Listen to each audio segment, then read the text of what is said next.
too excited, but don't worry. We'll get into games as soon as we can. But first, let's go ahead and talk about the show itself. If you're joining us for the first time, welcome. Hope you've had an absolutely incredible day. Thank you for spending your time with us hanging out in the FNCS Invitational Grand Finals. We'll go ahead and talk about the tournament format itself. What has kind of led us here to this moment? Well, first it started with an open qualifier, where 100 players joined through Week 1. Week 1 was FNCS Invitational Grand Finalists were invited on through, as well as content creators, and after 20 games, 300 moved on to Week number 2. In Week 2, 80 qualified here for Grand Finals, and yesterday we watched an absolutely insane reboot round where top 20 players in every region moved on. After 2 days, 6 games apiece, an FNCS Invitational Grand Finalist will be crowned. Let's go ahead and talk about the schedule of the show. You're probably saying, Zeke, but when can I watch games? Well, you can watch games pretty much all the time. All 7 regions are running games at their own pace. Now, please do keep in mind, we ourselves will only be broadcasting 2 of the 7 regions going head-to-head. That is Europe and NA East, with a small break in between. But listen, there's streamers, there's content creators, there's so many people streaming their games, so you always have some Fortnite to watch, and this is the time to do it, the FNCS Grand Finals. Invitational, baby! It's awesome. Now, of course, we probably want to know about the format itself. Victory royales are worth 33 points, and placing top 10 is right where you want to be, because you can still earn a pretty sizable points from placement. You can still earn placement points as far as 75th, and every single elimination is worth that very chunky 4 points. We saw that factor into yesterday's reboot round, but now that the competition has taken a step up, we may see placement be much more valuable and more sought after. Of course, guys, don't forget there is prizing there available for every single region. We'll take a look at the breakdown across all the regions here. And I mean, listen, there's going to be an FNCS Invitational Grand Finals, but there's still money across the board for everyone that has made it this far. This has been a journey for a lot of these players. And for the 100 of the very best to stand above and say, look, we're the very top 1%. This is their breakdown here in EU. Absolutely insane. Not that bad for just a couple weeks of Fortnite. I make this joke every time. It makes me wonder, should I be a player? Joke's on me. I'm just going to stick to being a host. Now, of course, gentlemen, let's bring it back. I believe Sancho is now joined here with us. We got some things to talk about. We also want to talk about the other regions, though, because as I've kind of mentioned, there are 7 regions going head-to-head. We'll be taking a look at EU and NA East. While these other regions are taking place kind of before, in their own time zones, we actually have some of the results there. And for some of them, like ME, Asia, and OCE, they'll actually be running their course back. So we'll be able to take a look at their first day results. And they'll actually give us a pretty good snapshot of what we should expect heading into day 1 of EU and NA East, as well as what we can expect from those other regions heading into their performance tomorrow. Because don't forget, after only 12 games, 6 games both days, we will have an invitational champion. So, gentlemen, as we get ready to take a look at these, I'm going to kind of toss it over to you to kind of break down some things we are kind of seeing. We'll go ahead and start things off here with OCE and Sundown Vortex right now. After his first 6 games, 137 points, 18 eliminations. Not a bad start. Not a bad start, helping him out towards the top. The 18 elims definitely kind of banking a lot of his points there. But one thing you'll notice is kind of the spread between 1st and 10th is already going to tighten up a little bit once we get in this top 100 lobby. Don't forget, 6 of the 12 games have been played, but some other familiar names on there. X2 Twins Jordan, as well as Jinx and Looter, who was able to qualify through, able to push on up towards the top 10, so all of them having a very realistic shot. You'll also probably see less of those like really large elim-based games, and you're going to see a more balanced approach kind of as the skill disparity from the very top of the lobby to the bottom of the lobby is compacted in each one of these regions, because again, this is the top 100 players.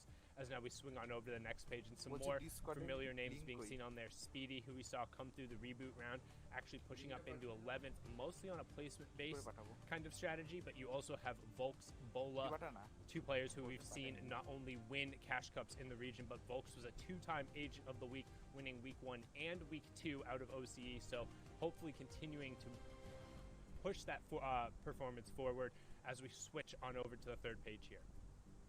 I mean, yeah, and that's the name of the game right now. Kings like Volks, who have been literally on the throne in the region, can they be overthrown by other players, by these other competitors who are really kind of ramping up. I mean, you see Rel in there. You see players like Fresh who are ranking up right now. These are all try-hard competitors, and everyone's made it this far. Only 12 games kind of in the bucket here, 6 of which are already down.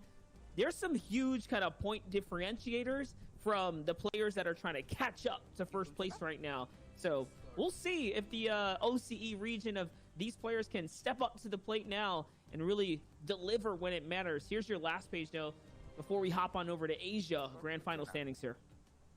And one thing you'll note immediately in Asia, you see Kujapi up there. He actually placed first last week, just 7 points behind Nexus Poco with the 16 eliminations and the 137, both being the top marker in Asia and OCE. So we can kind of guess that that might be right around where a top dog in NA East and EU might end up. Some other familiar names on this page. You see Riddle Bob, who is on there. As we swap on over now to 10th through 20th, and we look again, the spread between the player in 11th and 20th is only 13 points.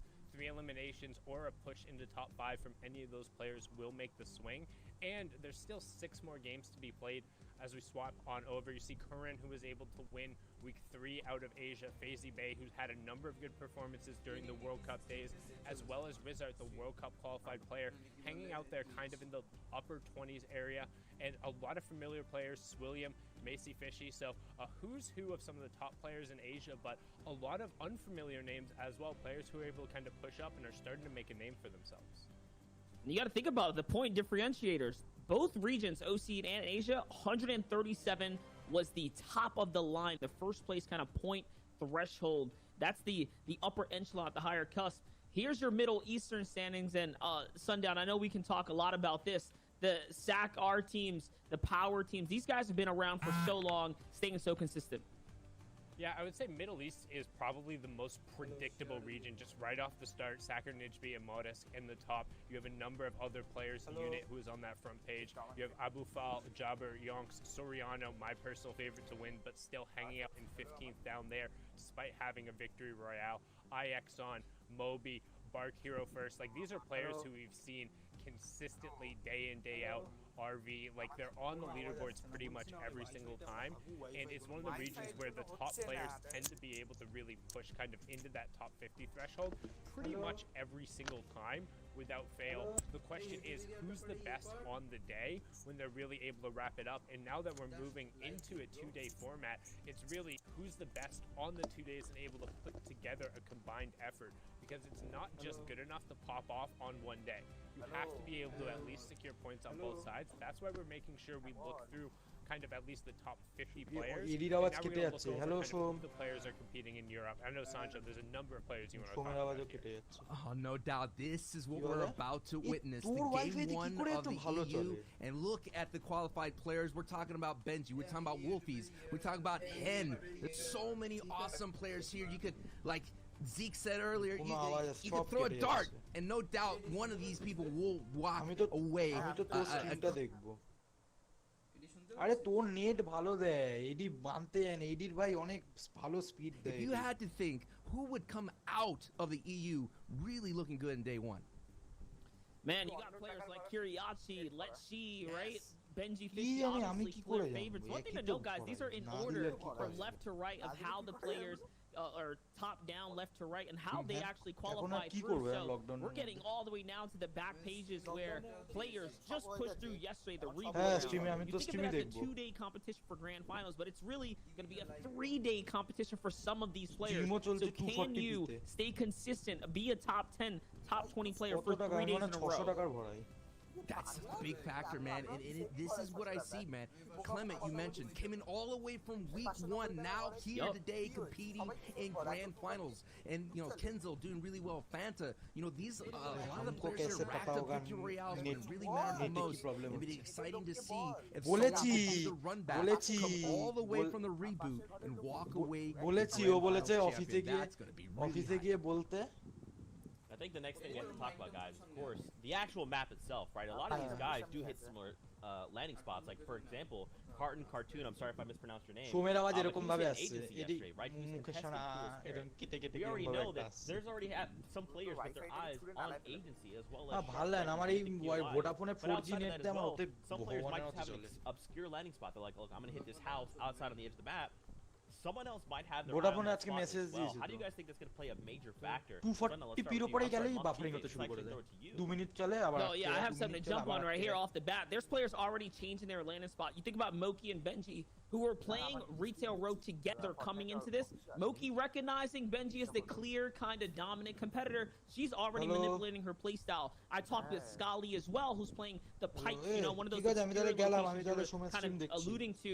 He also recognizes there's a player that lands nearby down in that swampy area. He has a backup plan.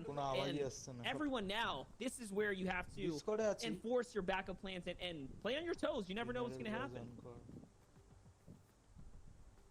What do you think, Sundown? What do you think we can expect, right? Because we got to start building a storyline here. Well, I think whether or not Moki and Benji end up going to retail and whether or not they end up fighting is actually তো দেখবো তো আমি তোর কথা কোনো বুঝতে পারছি না আমাকে kind of message a really করো সব up and কেটে comer in the যাচ্ছে scene আমার and having a lot of success in solos and being probably the best female on the Need entire planet, but to- also just playing in Europe, one of the most like standout and exciting solo players to watch when she gets rolling. On the flip side of that, you have the two-time champion Benji Fishy, who dominates pretty much anywhere he goes and kind of demands a wide berth, saying you can land within here, but I'm not afraid to go fight you. On the flip side of that, you have Mitro at Shark, which looks relatively uncontested, but I can't imagine everyone in Europe is comfortable giving somebody of his skill level both the grappler and Sky's assault rifle in an uncontested Shark. Like, that's absolutely terrifying.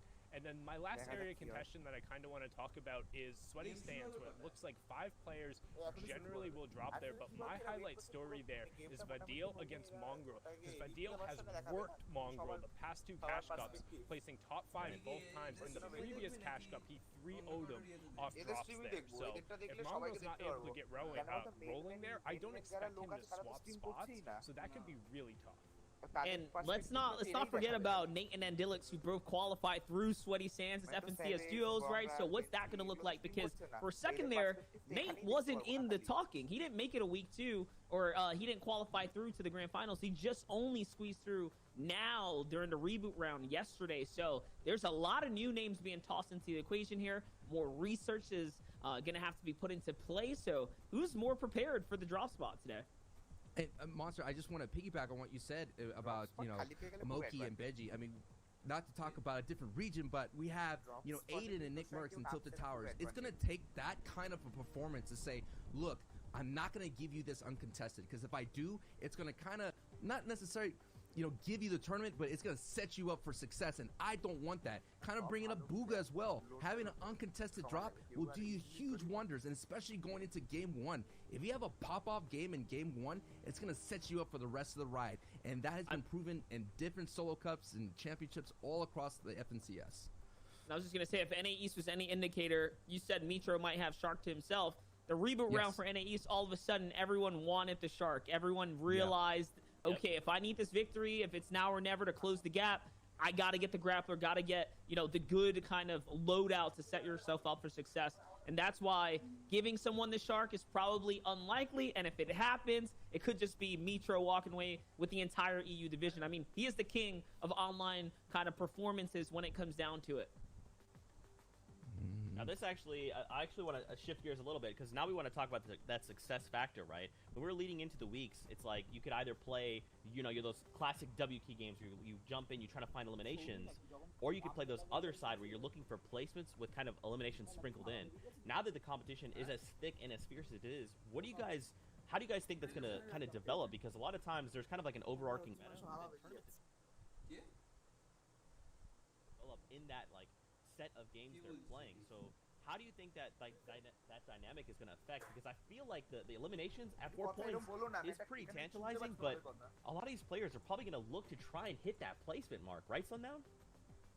So I think this format in particular gets stronger as the skill disparity in the players kind of lessens. So once we're into the top 100, particularly in the largest regions of NA East and EU, where that like super top percentile, the difference in skill between player 1 and 100, like player 100 can kill player 1 a ton of, like they could take that fight and go even, or make it kind of like get the points and get the 4 points they need from that elimination and take them out on a very frequent basis. Whereas player 1 versus player 10,000 or even player 600, that fight automatically then swings from being something that's maybe 60-40, 70-30 to 99-1 in the case of Clicks and Benji. So now those eliminations, when you're able to kind of set yourself up and get into a spot where you can kind of either pick somebody out and ambush them, or get later on and outlast and get just that one more kind of set of 4 points. We've already seen the difference in points in the other regions has shrunk. I expect that to be even more true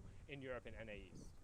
It's funny that you mentioned that because, again, Scully was someone who I was chatting with before the competition. He said that. He was like, this is so different because now every interaction, every player, you know they can take you out. Even if you are at full shield, one mistake, your run is quite literally over. And for that, some players are just playing passive, more passive than usual. I'm expecting Storm Surge coming into this. We didn't really see too much of it. So it's more going to be like, hey, are you ready for that again? Is this in your kind of deck of cards of plays that you're countering and preparing for? Or are you not going to be prepared and then all of a sudden find yourself on your heels all the way through the competition? That's a frustrating feeling, not having your game plan work out for you. And if you're not ready, if you're not doing all that homework and prepared, there's going to be regrets left out there. Yeah, I mean, you got to talk about mind games too, right? There's going to be so many mind games knowing this person takes a certain rotation, knowing that if you're going to... Right, that you might have to deal with the Mitro coming down, so you're going to have to move faster. You're going to have to move faster. Your efficiency has to step up. But I'm looking for the anomaly. I'm looking for the outlier, someone who's going to step out of their comfort zone to be that factor. Because if you have that X factor, especially on when the grand stage, this is the grand finals, there's a lot of players out there who could shine when the spotlight's on, or who could just, go and dip way into the shadows. And that's what I'm talking about. And I'm excited to see it unfold very shortly here, Monster. Well, guys, it is time to get into games. So Sundown and I are going to step away. Sancho, Monster D-Face, take us into the first game of EU. And here we have it, guys. 2 weeks of competition have led up to this. We're jumping it with game number 1 of the FNCS Invitationals.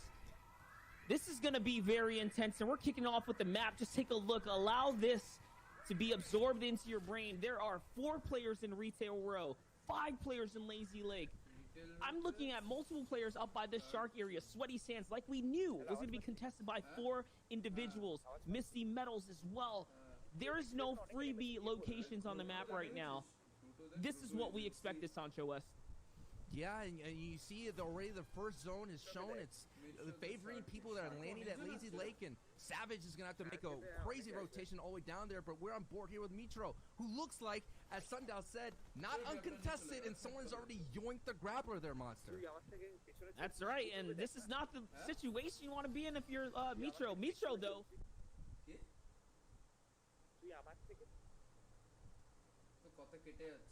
High-stake competition. Is he going to be that Mitro today? Is he going to be the Mitro that is willing to stay and grief, quite literally, go all the way down to the wire for the vault? Is he going to be able to back this player off? We don't know. We're about to find out. He's still kind of hunting around and scavenging the location right now. I wonder if he's going to go and babysit that vault. Here's the player. It's Noah, who's off by the kind of pool section right now. I don't know if he's content with just stealing away Sky's assault rifle and grappler. We'll find out here. We're on the other side now, Sancho. It's with Kira. Kira here having a battle here at Frenzy Farm. And this is the opening moments here, Monster, of the grand finals here. Day 1, everything sets the tone for it, and that is the tone.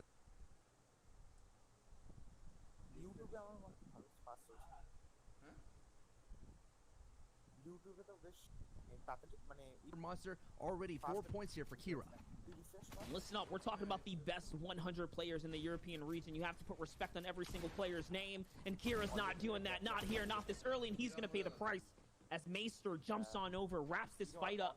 What was still even playing fields, Kira had the loots and the first kind of momentous swing. Well, that's it. That's one game down for Kira now here at the farms. Maestro conducting that elim, looking at the feed. Savage wins out at Yachts, so that Deadpool's Yacht is going to be contested with Red Rush and Savage, and Mr. Savage is already coming on top with that first opening engagement here as Enzar at Sweaty Sands. We saw in the early stages about 4 people are here. We have someone right on the backside near the castle, and Enzar looking really solid here. This is a nice landing spot. A lot of players like to land here, as you can see, for the ability to farm the metal. This is such a great spot. There's so many good locations that are well balanced, especially the ones that favor the water locations where you can pick up floppers and the sorts like that. I mean, I'm seeing a harpoon weapon already in his loadout, so Ensar is going to be off to a good start if he can control the docks after maxing out his material here. Here's a look, though. It's Ghost Town and Sweaty as you see a fight has already kind of happened here. Things are kind of clearing out right now. Yeah, Fast Roki out there in the distance. That's a common landing spot for him. Now back to Maestro here with Slicks. They're having another engagement now. Slicks going with that natural high ground. Saving a couple of mats. Every mat moment matters. Every edit matters. Every elim matters. It's grand finals. As we see already an elim happening in the feed. Chaired by Kuna getting Erikin. I think I know who that is. But as we see here, nice extension from Maestro. Gonna use the harpoon, the ability to knock down that wood play. Puts the person right on his... কি বলছি ভাই কিছু বুঝতে পারছি না তোর কোনো কথা এত আস্তে আসছে বহুত আস্তে তোর কথা ডিসকর্ডে আওয়াজ কম করা আছে না না তুই ডিসকর্ডে চেক কর ডিসকর্ডই তো খুলছে না আমার তো ওটাই তো বলছি ওটাই প্রবলেম হচ্ছে. But that's the respect right there. Slicks is just going to back up. He takes a little bit of the fight. And like you said, he gets a level of that respect from Maester. This is what I meant by players recognizing the caliber of the games. These games are going to be such quality games. It's what you expect. I mean, with 12 kind of to cast over the course of this weekend. Remember, guys, we're in full-on custom lobby. There's no more outside factors. What you get is what you get.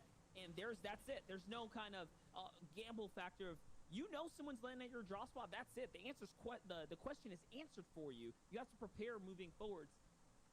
Talk about preparation here. This looks like a storm surge preparation sitting on Mountain, Sancho, looking for tags on players. 89 players are in the game right now. And that's going to be a factor as well we got to talk about as you were here with Mex is that you got to get those storm tags. You got to make sure you save your ammunition. 137, that's a really solid thing, but where? Oh my goodness! What a tag, dude! Can you oh, wow, that is... Hello? Woo!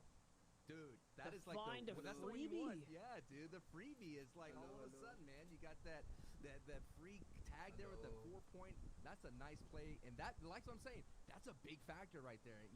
Now that person's gonna have to use more resources to cover up that angle. As we hear is hello D. Reboot already with 1 elim on the board and chasing somebody up the mountain here, Monster. Not only that, it's Anas who, this looks like it's been a drawn-out fight. Anas did not have any full health when we talk about it. He's only down to his shields here now. So this is a tight situation for him to be on. He's trying to hold this high ground, using everything to his benefit. That's such a big pull right there, the 75 and the tag afterwards. So now it's even playing field for him. This is where he wants to be.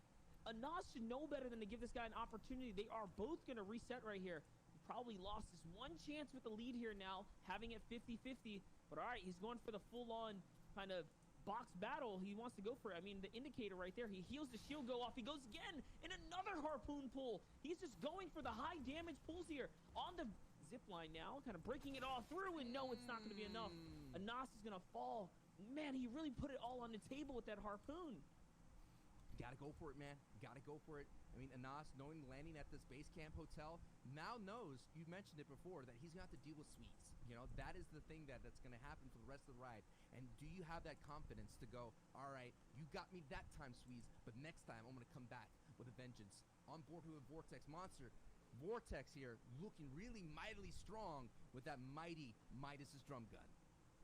Yeah, and you can just tell with the no eliminations means that he snuck out of there with the weapon, only choosing to take the drum and then bounce. Didn't even want to play for the Volt, not looking to take the risk against what might be Wolfies or Leshy or one of the other titans that plays the agency Hello. here. So Vortex really getting Hello. away with, you know, murder figuratively here, because he's got the best weapon from the agency. He's got the crown jewels from that section of the map there. And I think that confidence is getting him inside. You know, not going to sit in his own little box. He's going to get right here, put some pressure a little bit higher. And I like this pressure right now. Using that edit, he's going to be able to close before things got crazy. But nothing got crazy for Vortex. It gets Blackie out of this match.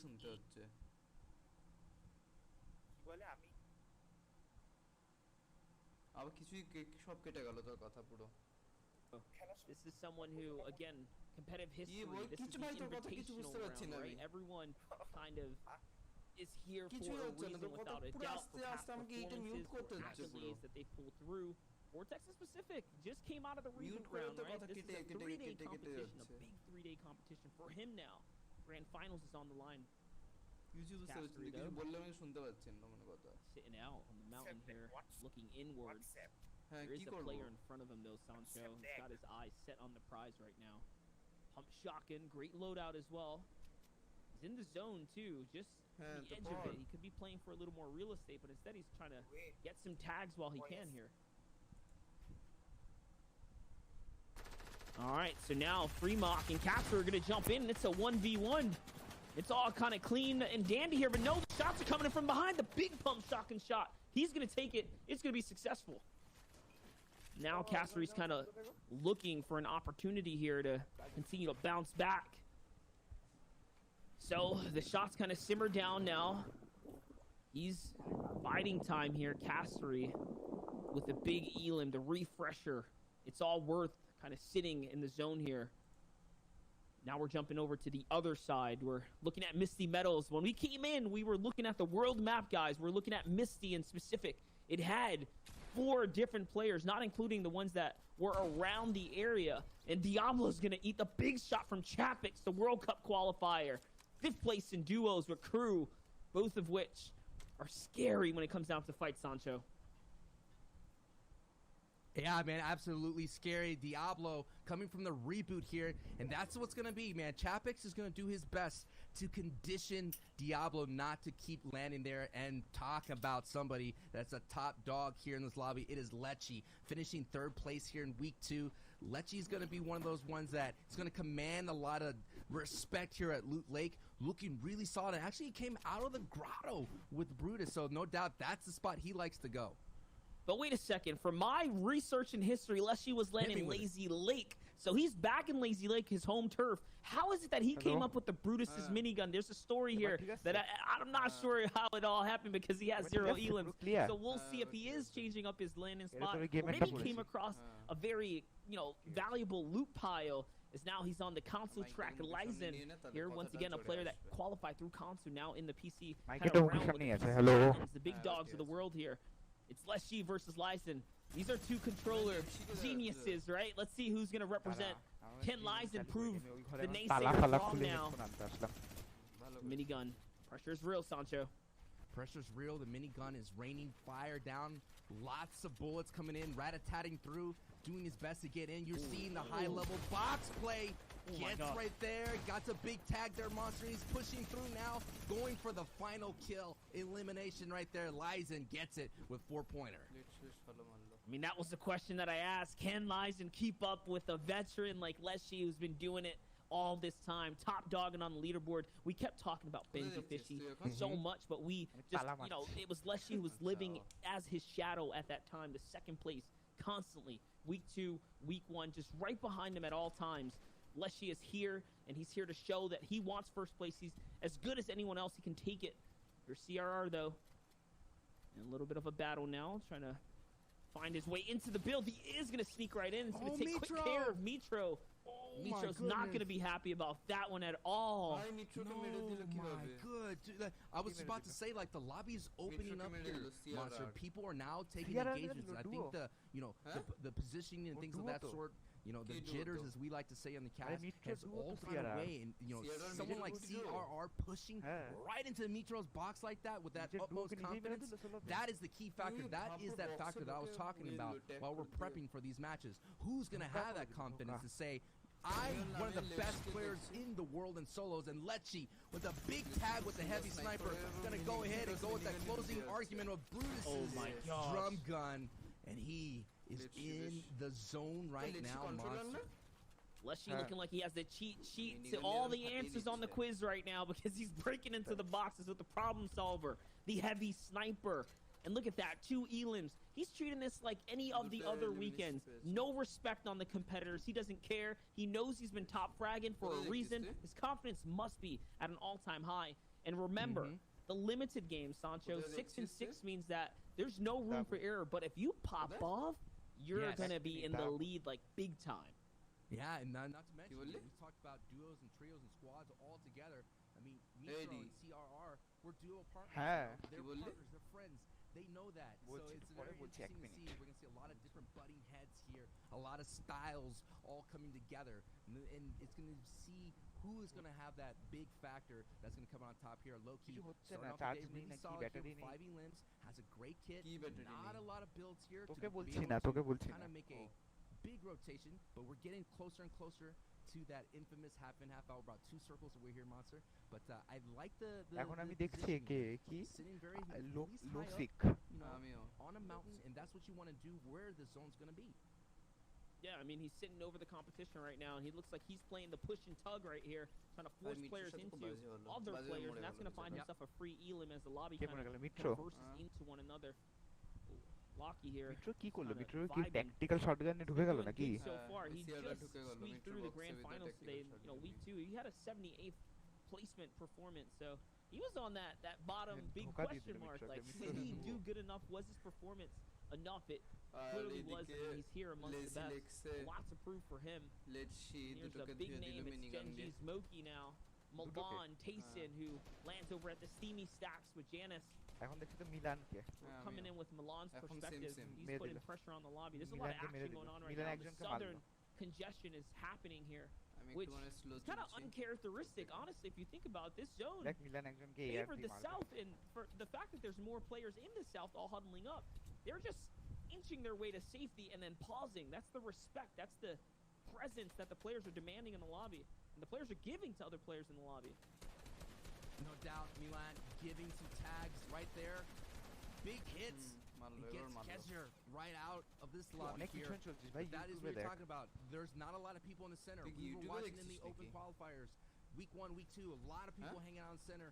But Monster points out everybody's on the edge. Once they get inside the safe zone, they're like, oh, they get that sigh of relief. But they still have to deal with so many people shooting at them as they're making this rotation in. As Lecce now sitting on top of 2 people in Nowhere.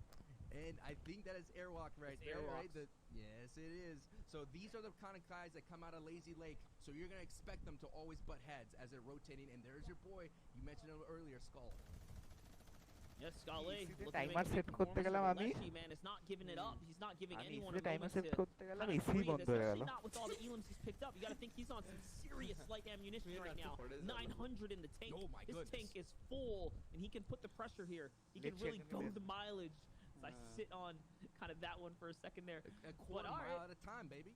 I get it. He's got going fast. Yeah, dude, he's going to be so furious against the rest of this lobby. And, you know, and he has the ammunition to do it. We talked about it last step. You know, being an instigator, coming in right there, getting that nice E-limb, catching someone, not paying attention. You know, the fundamentals need to be true. You've always got to protect your backside, keep your head on the swivel, and let you. I already been a dominant force here in this lobby here at Monster. He's coming off the hot streak, 5th in a cash cup yesterday. No easy feat. Some people kind of overlook what the players can perform or how they perform in those cash cups with the new 2-day format. I mean, that's just perfect training grounds for players like Lecce who are looking to come in here and then go full on jump in your box mode. It's Amplify though who's landing the big shots right now. He's going full on to Maxo here's on the back half here. Let's see though. It's Flick who's trying to defend himself right now as the lobby is pushing up against one another. Flick's gonna fall now as he was also getting pressure from behind. Now Amplify trying to continue to swing the momentum and favor for himself. He needs that ammunition down there, mind you. And 2 players actually jumped the box right now. 2 players had it in their mind to go for the loot there, Sancho. And that could have ended terribly for both of them. I see Benji Yeah, Fish just caught an Elam on Norward. পয়েন্টগুলো plus Oh করে my goodness, and Umpify went in. He gets it with that Wolfiesকে দেখাচ্ছে এখন। ultimate problem solver, the heavy. Clement goes down. We've been seeing the pros use the heavy sniper in such creative ways, looking for the weak spots and builds, understanding that when something is freshly built, they just go ahead and say, that is the green light to get right in. And we're seeing Citrix, Wolfies, and King, Boca all hanging out right now all together. We're seeing a lot of clusters here, Monster, of players. And so I expect a lot of these kind of like mini fights and mini clusters to kind of continue throughout different rotations as people are being respectable and not maybe contesting at the POI early on, but saying, all right, I will see you later in the later game.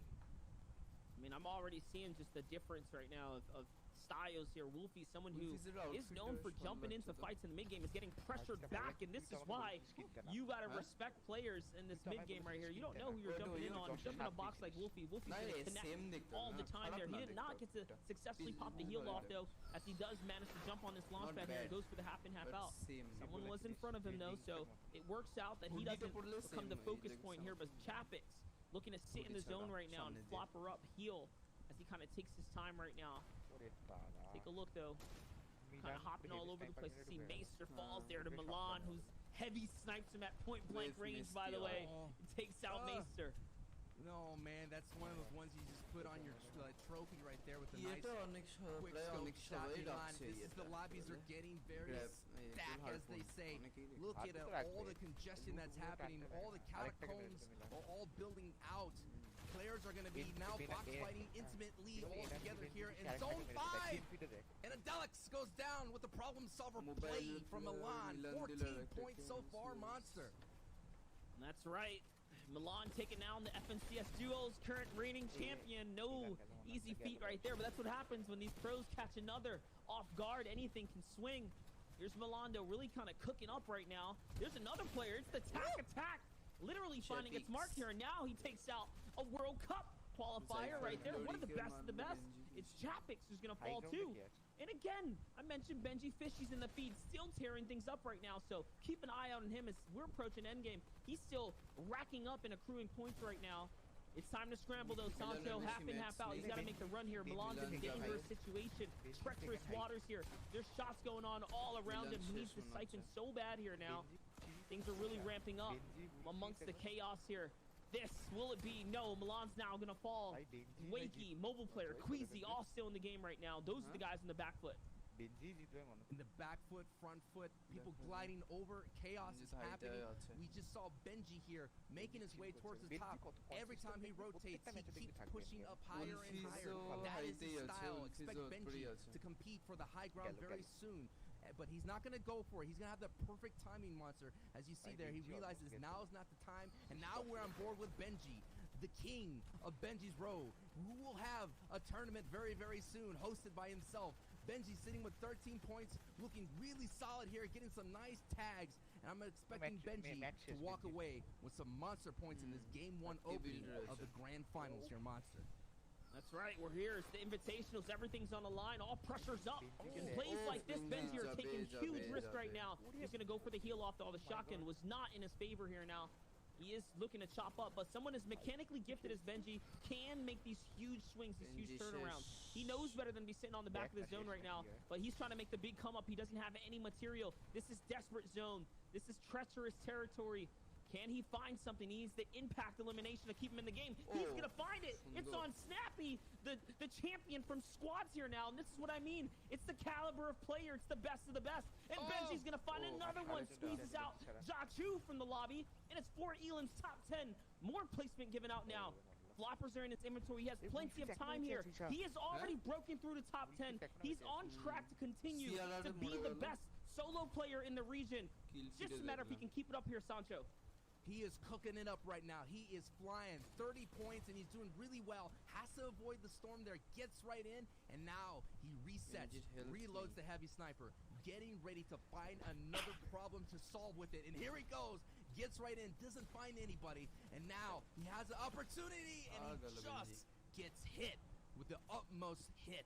And it's Umpify on the high ground. Janet's alive, Queasy, and Pink. Here we go, Monster. The first game, Grand Finals, top 4 situation.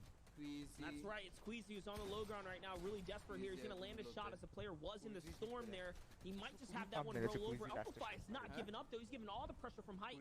And Janice is going to find himself back to the lobby now as King still, the player who was in the zone here. You can hear the players are congested, using a harpoon now to break on through. He sees that player. He's going to wait for the shot, jumps on over, and treats him with the 100 pump right there. It's Amplify who's on height. The harpoon's so good for this situation. Not a lot of builds left for either of these players. And Queasy with the low ground peak finds Amplify, finds the mark.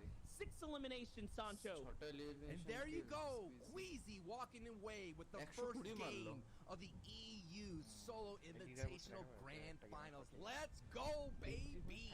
33 na 35 points. Benji. Guys, what an absolutely electric way to kick things off over in EU.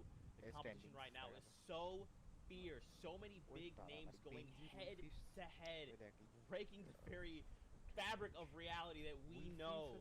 Now, guys, 33 points. And Benji হচ্ছে 5th. 32 points. This is actually going to give us a good picture of what we can expect as we go through the rest of these games. Now, keep in mind, we only have 6 games today and 6 games tomorrow. So a lot of these players are going to have to really manage those games. As only a lobby up at a time. Right now, Queasy holding down that number 1 spot after that game. And remember, the difference between second and first place is huge. You're talking a big swing up, and this is why he is already starting to gap the competition. The elims, though, the threshold is very, very close. I mean, you saw Benji come in quite literally. I think he took 5th place in that lobby, as did Wolfies was 4th just right behind him. These are all of your end game players. That's your top 10. They're off to the best of best starts in this 2-day format competition. Gotta give a shout out to CRR being there in the 13th place. You know, a lot of people are expecting him to get a lot of elims coming out of Weeping Woods. Has to, but he was able to place as well. So we're going to see the styles of people being aggressive. Maybe they kind of slow down a little bit and value those placements a little bit more. As we're taking a look at this next page, Hen here. Hen is one of those dark horse favorites coming in hot as well with 27th place. But it's going to be interesting to see who makes the adjustments here for Game 2 Monster. Yeah, elims matter. I mean, if you can continue to chip away at the ice here, you'll continue to stay relevant and give yourself that one opportunity to break free with a big elim. Here's your top 40. It's Chapix who's there on the bottom half of this page. I mean, we're going to continue to swing through. You can see where all the competitors are. You see Mr. Savage, if you're a fan of him. You see carried by Kuna right there. Maester, who had an elim early on, but didn't get really any placement out of that game right there, is going to find himself falling behind. 5 points. And a person like Kiriyashi as well, one that I expect to do well. He's got to ramp it up too, because 0 elims, that's unprecedented for someone like Kiriyashi. Yeah, and sometimes, you know, a slow start. A lot of our competitors we've seen throughout the week 1 and week 2, they have slow starts. And all of a sudden, you know, they had that one pop-off game, sometimes right before Benji বলছে মঙ্গল। So, but it's different though, right? নেই আর top 50 অবধি এটা দেখাচ্ছে এরা top 50 পরে দেখায় against the same people that you've seen, and we already seen some already developments, and again, I'm interested to see who changes their landing, or who just says, you know what, this is my place, this is my loop path. Yeah, this is probably the biggest thing we have to talk about, right? Is because there's only 6 of these matches, when you are eliminated, you have to basically wait for the next round. So you have to kind of go back and assess. যে ধর কুইজি first আছে সে যদি of স্পন মরে যায় ব্যাস সেই গেমে তার পয়েন্ট হবে না, তখন অন্যরা একটু কিপ আপ করে নেবে। Was eliminated, and that was it for their run. So now they have 5 games left to kind of make up that deficit. And at the same time, right, we can see someone like Benji Fisher, who was first in week 1 and week 2 of the Invitational. If he gets eliminated off spawn, that's it for that game, and he cannot rack up more points. So keep this in the back of your minds as you guys are kind of watching these games for the viewers at home. Like, every single time you see these competitors go head to head and one of them is eliminated, that's it. That's where their game is done for that very moment, and they have to figure out, like, what do we do differently, right? Like, and on the other side too as well, Monster, it's like you have to find a way to, like, keep your head in the game even when those moments do happen. Yeah, I mean, like, we saw early elimination, for example, like Cammy, who was running away from a fight on the bridge outside of Pleasant Park in between Grotto and Dirty Dots. He didn't have any HP. Literally, you know, someone just kind of sees you swing on by. I mean, let's be honest, these guys have accuracy that is scary, right? You're going to get pinged if you're in the air, especially that early, and all of a sudden you're taken out. So you have to weigh the balance, right? Weigh it out. Is it worth taking these engagements? How much risk is there? And honestly, if you're not like quite feeling it, or if you're getting bested, maybe your first, maybe your second time, Change your 50,000 strat up. হয়ে Maybe, গেছিল you know, it's time to তখন। adjust. End game. I wouldn't necessarily leave it up to day 2, you know, hit the drawing board late. Try to make adjustments on the fly. The best of the এখন তো best can kind of 39k manipulate the আছে styles.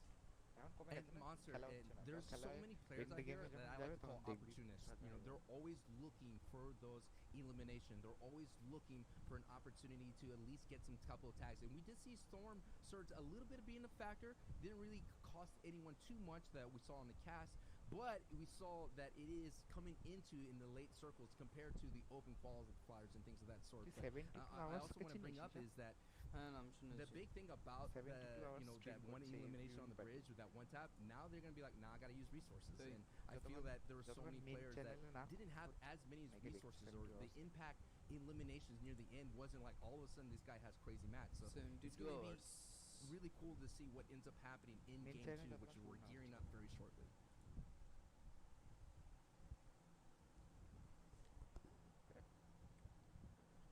Good spot.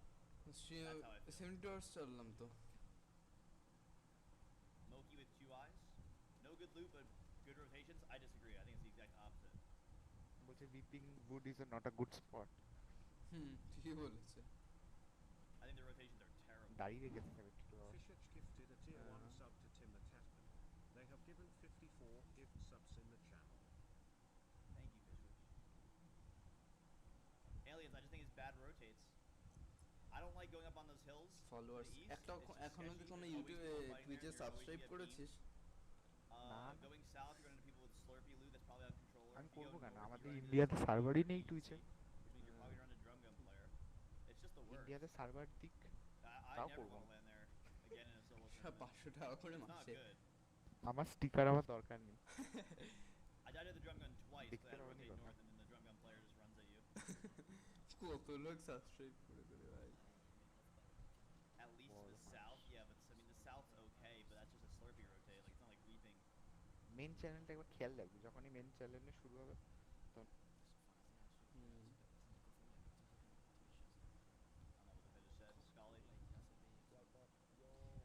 He's watching nobody as well.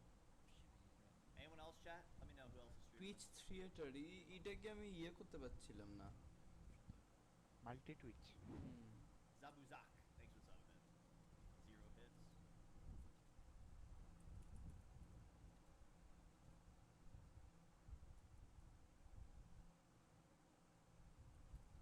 Solary Fortnite.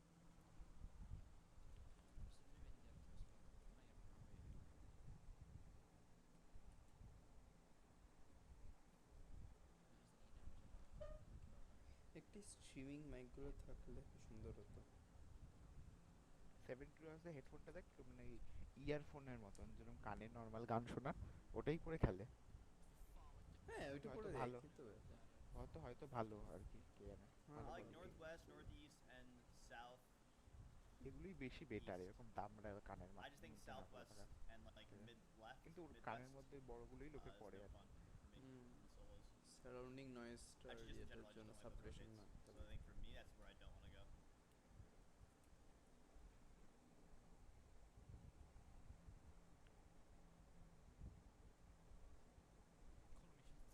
কি হলো Beauty grind for welcome চ্যানেলে 2021. কি হচ্ছে?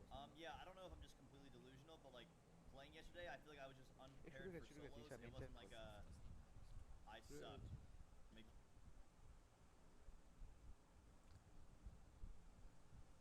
Game 1 winner here with Queasy. পিসিকে দেখাচ্ছে Man, it's all ego. It's Game. all, you know, just proving you're the best of the best. You got to think about it. These guys have that Mhm. complex winner mentality, right? That killer mentality to be the best.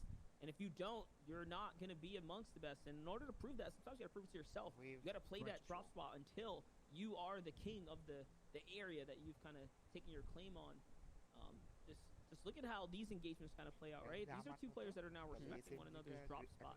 A lot of these major point grey counters এসএমজিটা are রেখে large দিত, enough her to কোনটাই ফেলে just, দিত। you know, just get SMG kind of ছাড়া by আমাদের if চলে না। you don't, you know, cause too much friction with one another. A lot of Right. the competitors, you'll notice, if they don't have like that super OP loadout early on, they're probably not in the confident situation to just jump in and go take a fight. Yeah, and you're taking a look at here. Each elimination's 4 points. You're seeing the placement points disparity right there. You want to get into the 75 points to start racking up those placement points, but the big time factor is at least 15th But of course, anything top 10 and on, you're gonna get some major things. Of course, the victory royale can net you 33 placement points. And we're on back here with Maestro. We saw him a little bit over his rotation, taking him over to Frenzy Farm. So this is what he likes to do, and this is the conditioning that he has. This is his loot pattern. Wow. It's very strong, especially if he has a lot of fishing spots along the way. I'm expecting a lot more floppers to come into play. Of course, for those who don't know, floppers in the pro scene is very valuable because it lets you take high ground if you need to. If you have to make a high take and when the storm is ticking and you have to sneak up behind people. But it's so interesting to see that I feel like that play itself is already counterable at this level play, Monster. I mean, Macer's here coming off of a hot streak, right? He finished first in the Contenders Cash Cup 2 days ago, and only 19th in the reboot round, but still top 20 out of the reboot round. Now with the best of solos in the EU region, just worldwide here. Let's see though, Noah is trying to take this fight right now. He is pressuring from up above here. Things are kind of intense right now, and I'm not sure if you guys noticed, but Leshy was also taken out in the elimination feed. So from tearing things up in Lazy Lake earlier, he's gonna fall now back into the battle, and Noah's jumping in, trading the tactical shots right now. He does have a reboot card or the agency card, the Volts card, and yes, he's gonna find Kezix right here. So somehow, some way, sneaks away with all of Sky's loot, finds a player on the island, and wins that engagement. It's Mitro who's close by, though, who's cutting out of the shark, being that he couldn't get the goods from there. Yeah, it's like Mitro like, hey man, come back here, dude. You got all my stuff. This is what I really wanted. It's what I came here for. And Mitro's just giving chase right there. But yeah, these are going to be set lobbies, ladies and gentlemen. These are the same players. They're going to see each other over and over again. As you're seeing Left Eye going down in the feed. We're on board here with Glory with let me see, Pew Pew's the Pew Pew from Meowsles. I like that. We've been seeing this AR being very effective here in the games because it's, very fast to get to that 100% accuracy, and as well it hits like a truck on top of it. Not only that, it's just a guaranteed mythic weapon, right? It's a guaranteed kind of loadout booster here. You can see that damage carries down range, 2 shots right there, 80 kind of pop there, so you know this player guarantee is now in a kind of a precarious situation, right? Forced to burn up some of the prestigious shields so early in the round here. Using the SMG, though, is going to find some white shots, so that's going to be a key indicator to get the push in here now. That's the shield crack. He's got everything he needs here.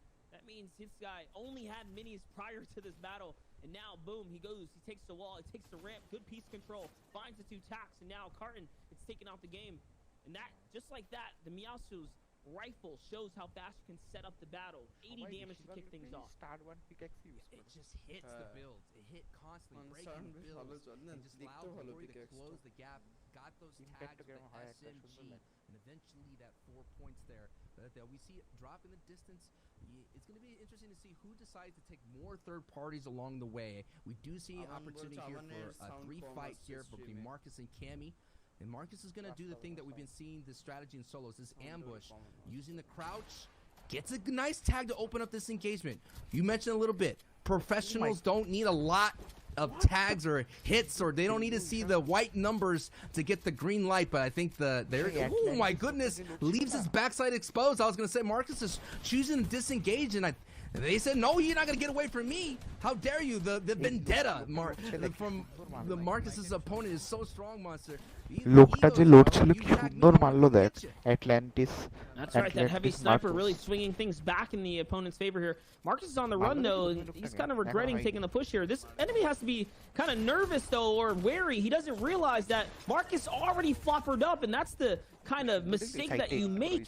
This meta right now, the chapter 2 specifically, floppers, fish, they play such a key kind of game in the PvP and battle. Players can just close the gap, right? You get tagged here, and all of a sudden, you think they're low, but not really. They managed to heal up so quick. So Marcus, in another fair fight, because both of these players no longer have shields. Never mind that. Marcus is going to go ahead and take the lead on that one here. Now, he has 3 floppers just off of the previous Elim now. And he has him. He can fight here a little bit longer in Storm. The Storm's not going to tick very, very aggressively here for Marcus. And that is Taysoni there sitting right below. Marcus coming in 67th place in week 2 that invitational. So let's see how it goes down. E11 Tayson চলে এসেছে মার্কাসের সঙ্গে লড়তে। Now that will affect Marcus later on down the road. He's going to have to re-flop up because no doubt he didn't want to use them in this engagement. But every elim matters, and this is day 1 of the set lobby. So essentially he could kind of kind of use this as an opportunity to gauge if he has what he has, the goods to go up against Tayson. Yeah, I mean, he's got the heals to stretch this out. I mean, Tayson comes from the Steamy Stacks area, so it's natural that these two players are going to collide against one another. But little did you know, Tayson's going to be the aggressor right here, even with the no shield. This fight might be drawn out a little too long. I'm sure he's down to his final bandage bazooka shots here now, so the clock is ticking. The Storm is the biggest pressure. What is Marcus going to do, though? He needs the big shot. One shot is going to let him know that he also has the advantage. But no, instead he gets tagged first.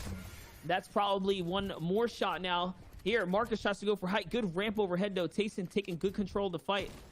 Like we said, it's just dragging out now. Marcus does not have any more shields left, but he does still have a flopper, and he still has 2 med kits. Okay, still has the med kit, so he still does have heals. He hasn't landed a single shot. He doesn't know how weak Tayson is yet, and because of that hesitation, Tayson, with the aggression, is going to win the exchange. Nice use of the bandage bazooka to extend the stay. He's going to go ahead and use the pad there. He maybe have the opportunity to pick up those medis, but he decides, I'm going to go ahead and get that rotation. I like the aggressiveness from Tay, able to get that, and here is some aggressive play right now. Noah, the one with Sky's loadout, doing the best. You're going to have to protect it. I know you want to take some early fights, but he's going to stay aggressive. Has the confidence with this loadout here on the back foot, as they say, only down to 61 HP. It's all gonna happen right here. The third party's here. There's 5 people in this fight here, Monster. This is definitely a stacked area. We saw Matzo here, and never mind, Matzo's now taken out. We knew he was one of the weaker ones in the fight now. Noah has been just, trying to get away with all the gear that he stole from the Shark, right? The grappler, the mythic rifle, and everywhere he goes, there's players trying to contest him now. Lanoof now choosing to back out because of how much action was nearby. Noah's got to be careful, though, being out and exposed. And yes, he is going to get tagged a few times. As we hop back with the story we were following before this, Tayson, who just took out Marcus. Marcus, who was top 10 in FNCS duos with Flois, just kind of giving you guys at home a feel for the invitational process. Remember, the players that were invited to week 1 to kind of kick off the competition beyond the qualifiers, the open quals, were players that did well in the previous FNCSs, so only the cream of the crop, only the best of recent times in competitive standings. I had to look at the feed. Fasroki actually takes out Noah. So now Fasroki coming in from that kind of castle outskirts area where he lands now upgrades his entire kit, and his loot pad is looking really saucy right now, and Noah going down with the grappler. So now Tayson is gonna kind of take a peek here at the vault. Has to be careful though, Monster. Sometimes someone's hiding here, knowing that someone like Tayson might kind of rotate here. Of course, we had the benefit of the doubt to look at the X-ray vision, seeing that Tayson was very clear to get that. Tayson does get some big opening tags on the motorboat. This guy was just cruising, and now he's going to get a bruising here from Tayson. The green light is on here, Monster, and this fight may be wrapped up very shortly if this other... Oh, yeah, that's what I would have done, but that is a green light for you to get beamed out of the air. He's so lucky. So lucky Tayson couldn't find the shot here. But, I mean, this fight's not over. Tayson is definitely not going to give this one away. Not for someone who is in a storm. Not for someone who's tagged for 140. I mean, maybe, though. He was tagged from the side there. So that little bit of extra was just enough to give him the breathing room. So we're not too sure who was just coming out so late from the storm. We'll find out shortly, though. It could have been Mitro, rotating in late from the Shark. Could have been... a number of different players. So, follow this here. He popped that mini out in the open, the utmost confidence. I mean, at the mini map there was no one around. It was your last solo DreamHack and I am when landing Savage in a scary situation himself.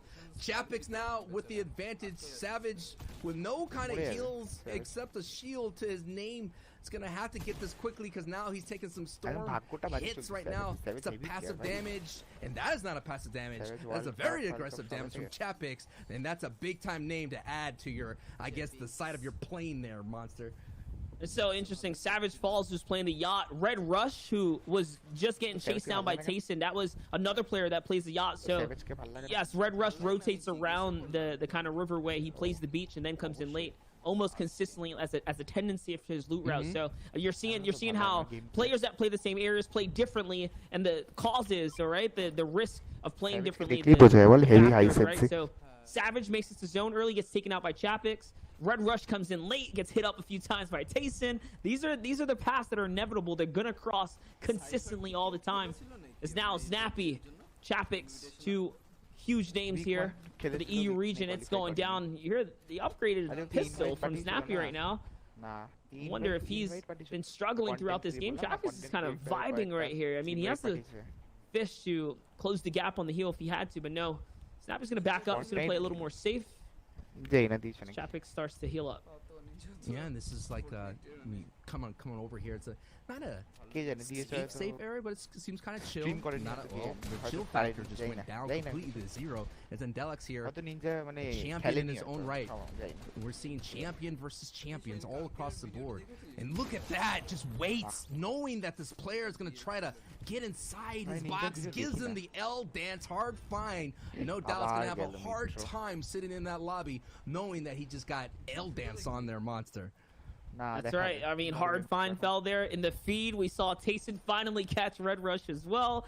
So it seems like Red Rush couldn't get away from Tayson at all. So these are two players now that are kind of sitting here in the Weeping Woods area. We'll see if Andilix and the other crew end up crossing paths here sometime soon. Talked about Mitro briefly coming in as someone who might be on the storm line, and he is. He's somewhere now fighting in a box fight here, and it's not going to be successful for him. This is the second time now Mitro's fallen in the mid-game. Mitro is someone who does tend to tilt when things don't go in his favor. It's a game of mentality for someone as skilled as Mitro. Fallen to CRR first, and now Vibes here in game 2. I mean, that was just a matter of weapon power. Vibes had himself a strong purple pump versus the green tack. I mean, you don't need to be a mathematician to know that the bump is going to be much more dangerous in that situation. And I think Mitro did get a couple of tags there, but unfortunately goes down due to Vibes' strength of play. And now we're looking in here. It's going to be a Weeping Woods finish, it looks like. We've talked about Weeping Woods throughout various broadcasts. It's one of those things, the trees kind of allow people to take height without being brought down. You can kind of sneak your way up there. There is that zip line that cuts straight across, and there is a river that cuts straight across as we're getting closer and closer to Zone 4 here, Monster, and we're on board here with Janice. Yeah, more importantly, the trees play as an obstruction to your vision, right? So less lines of sights on enemies, hence making the lobbies typically a little bit more dense, as dense as the forest might be here. So the zone is going to reveal itself. This is going to be the decision to make now. Typically, come this zone, players will find their way to safety and then park up. You don't want to take too much risk coming out of this one, but with how stacked these lobbies are, I would not be surprised if someone like Janice just literally sits exactly before getting hit, and he is going to pay the price just for moving just a couple inches, right? He's close, but you see the risk that kind of happens. I mean, what do they say? Look at this map right here. I mean, there's not really a big congestion. I do see the north side, of course, a lot more. I mean, the northeast is going to be congested. South players are going to have a little bit of problem having to get through that gatekeeping that you're going to see potentially mount up here. But you said so yourself. They're going to try to park in here because the next zone is the half in, half out. And that is when things get crazy. Sometimes the circle could kind of pull away from you, and then you're like, oh no, I got to use all my resources, or sometimes it lands right on top of you, and you're just straight vibing for the rest of the way. Janice here is now looking for tags, no doubt. Storm damage will be a factor, so you can see a lot more commotion. That's because a lot of players are going to have to go down, Monster, before it is safe to chill. Yeah, that's right. I mean, 66 players still in the lobby, and again, this is the problem with the Woods is the fact that the lines of sights are not all there. So trying to get the lobby to kind of focus in on someone like this is kind of unprecedented, but it's happening right now. It's kind of inevitable with how many are here. Janice is looking to push all the way through. What's Janice going to do? He's got to kind of inch his way on up. Yeah, he wants this loot right now. That pressure. He is going to find it. Sebi who falls now. He manages to squeak it all up. He scrapes it all up, puts it on his plate, and kind of bounces back to what was his old builds here. All built in metal too, so nice, safe and sound. It's a big come up. Big impact for him. Here's Vadil now. He's 500 above the threshold. 12 players have to fall within the next 30 seconds or so before the storm starts to damage players. The storm surge starts to trigger. Vadil getting greedy, though, for a fishing spot in the water there. The harpoon trying to come into action. Was unsuccessful, though. This is what you want to do right here. You want to kind of wait it out. No reason to take big risk at all. Just want to let this moment kind of happen for you and then see where's the half in and half out. then see if you have to use your launch pads and whatnot. এখন You gotta think about it, right? He has a launch pad, so he does have some options here to make. We're looking at Aqua right now, who's sitting up pretty, as well as Amplify, who's got to make the big cross here. The zone is going to favor the southwestern portion of the map, so all that congestion, all the majority of player who is coming from that northeastern half, they have to move here, guys. They all have to make the dangerous cross, and I heard the sniper shot go off, and I saw a player get melted. It's Dexy who found Lusa just nearby. Sancho, things are getting very intense here now. It's only 10 seconds, then the zone's going to start moving. They're going to have to cross. Yeah, Amplify had the high ground in the previous game, so let's see if he could be able to recapture that. As we're watching right now, Glory, a lot of people are taking the high ground early. They kind of, there's two different factors of that, schools of thought. If you do take high ground early, you could kind of get some tags that you may need, especially if you want to avoid storm damage and things of that sort. Also, you're kind of investing in your resources, so if you do get knocked down, you're going to have to look for the impact eliminations. But yeah, that investment could pay off for you, getting you a couple of those people that are kind of gliding into the zone. I remember earlier we tuned in, Snappy was using that pistol on Chapix. He's been in a tight situation, not only loot-wise, but just like in general resource-wise as well. This was such a clutch elim for him. He needed this so bad to kind of keep him relevant right now, and that was a refresher. And I like how he played it. He kind of made height tempting for players to land on, so he forced players to come to him, even with a little bit of height. No one can, you know, kind of looking at the fight if you're this high in on half and half out. So just a strategy you guys might want to think about employing if you find yourself in this situation. But it's Drop who has the high ground now in half and half out. This is Mr. Savage's duo from the FNCS kind of track, right? And that's someone who's trying to find his identity now as a solo player, making it this far in his zone, proving that he is one of the greatest players out there, and you have to respect him. I still see Benji in the feed. I see Wolfies. I see Kiriashi, who's way down in the feed right now, who has to step it up. Players like Nate, who just came in from the reboot round, who are also looking to prove themselves against the best of the best. And Moraine is in this as well. He's just right underneath this entire situation here. Moraine coming in from Dreamhaft Sweden, you know, the champion, coming in hot. So this is where it's going to be interesting to see. You know, this is one of the big major solo tournaments ever since World Cup, right? It's kind of insane to see everybody on the grand stage here doing what they do best. And that's Benji doing what he does best. And like I said, his rotations, he likes to go on the outer edge and he likes to go up as much as possible. Now he's going to look for some loot, free loot here, using that harpoon, no doubt, looking for some sort of heals their monster, because that is the only missing ingredient for his key to success. Yeah, not only that, he needs resources too. His ammunition is starting to dwindle here now, but Benji doing what he does best, rotating early, staying ahead of the pack, looking back at the zone, trying to find opportunity. There's a player right above him who's let his guard down, and no, he just so happens to move in. That's going to be a free way to skate on up, and height is his, but the fight is his. More importantly, he needs this battle right now. Trying to get in here, this player still has a little bit of room. He's on the run, but you can't run too far from Benji. Will Benji find it? He is. It's Lyzen who he was hunting down, the controller, console track, invitational kind of person, right? He qualified through playing through that, and Benji's on fire right now.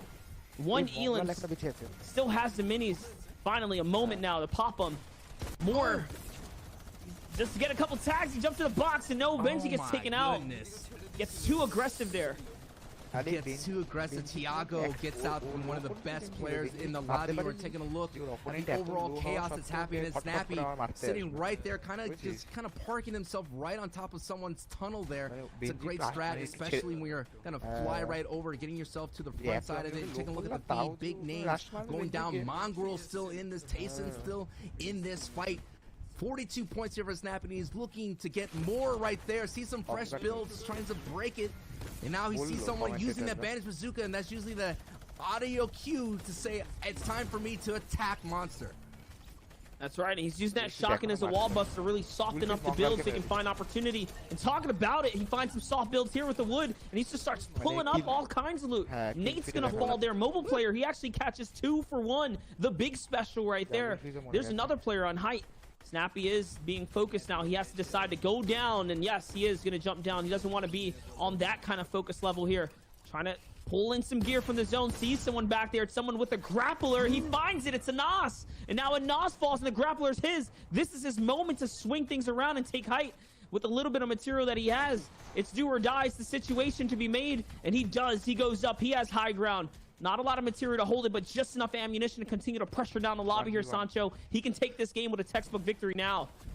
Textbook victory. Milan with the big hit as well, and Delix goes down. Clement is still alive. It's Milan. Clement, and we have Snappy on the high ground, getting that mega power grappler right there. And Meowscles pew pew, the loudest pew pew right now in the lobby. It's coming from high ground. Milan doing his best to protect himself, but that wall buster catches Clement on the low. It's a 1v1 situation. Can the power of the pew pew up top destroy Milan on the low? The low ground peaks are going to be a key factor here, Monster. Zappy doing his best. Out comes the harpoon. It's part 2 again of the harpoon. It's time to shine. He has to hit the shot right here. Milan is going to whiff that first pump shot, a big one, but he hits the second one, making up for lost time here. Now using his zone so beautifully in the right-hand peak. Textbook from Milan on the low ground peaks, and Snappy loses with the lead. He had it, but the material count wasn't there, and he falls in game 2.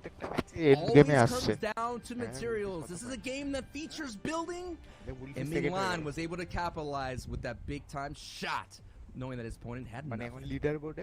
That's right, man. Huge congrats there to picking up the victory royale. And don't forget, Snappy did come in second. And there's still a pretty big point there to give away for 73 points fast.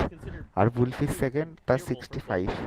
Milan third. What we're going to do is take a look at the standings. How are things shaking out after game number 2? Not that long ago, we saw with 57 points there in that first place was in fact Queasy, but now taking a look at the standings, Snappy has actually taken first place at 73 points with Wolfie, Milan, and Queasy not that far behind. And that's what we're looking at, consistency, right? A good game 1, an even better game 2. Second place is nothing to scoff over. Yes, you would have liked that victory royale for tiebreaker purposes, but your top 10 is really shaping out. Even Benji Fishy, he had an okay game. I mean, he made the mid game, had a couple elims, still better than pulling a donut for points, right? These are players who are still very much in the game here, Sancho.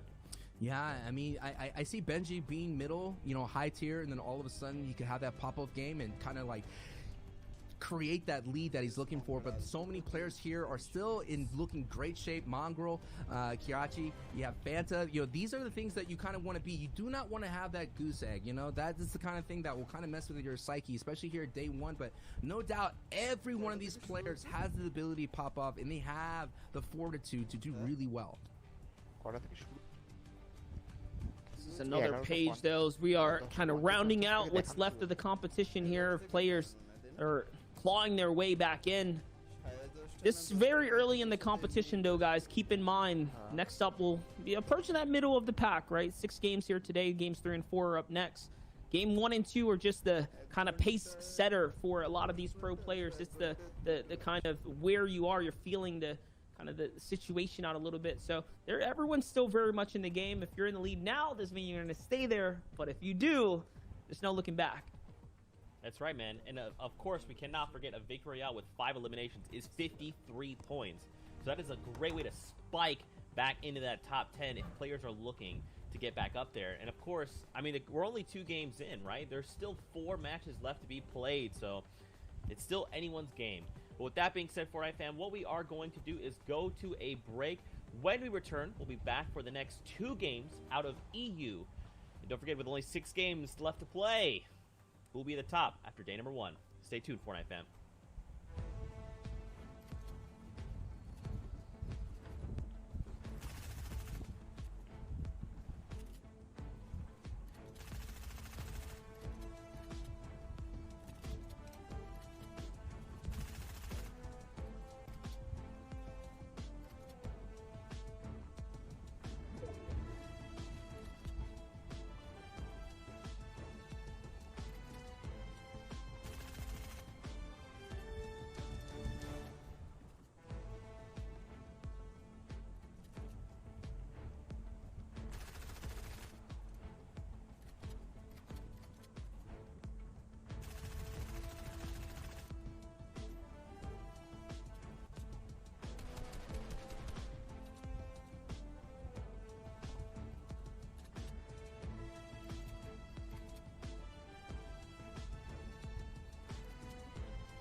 Welcome back to the FNCS Invitational. I'm your host, Zeke, and joining us for games number 3 and 4, we got Ball TW, we got Clay.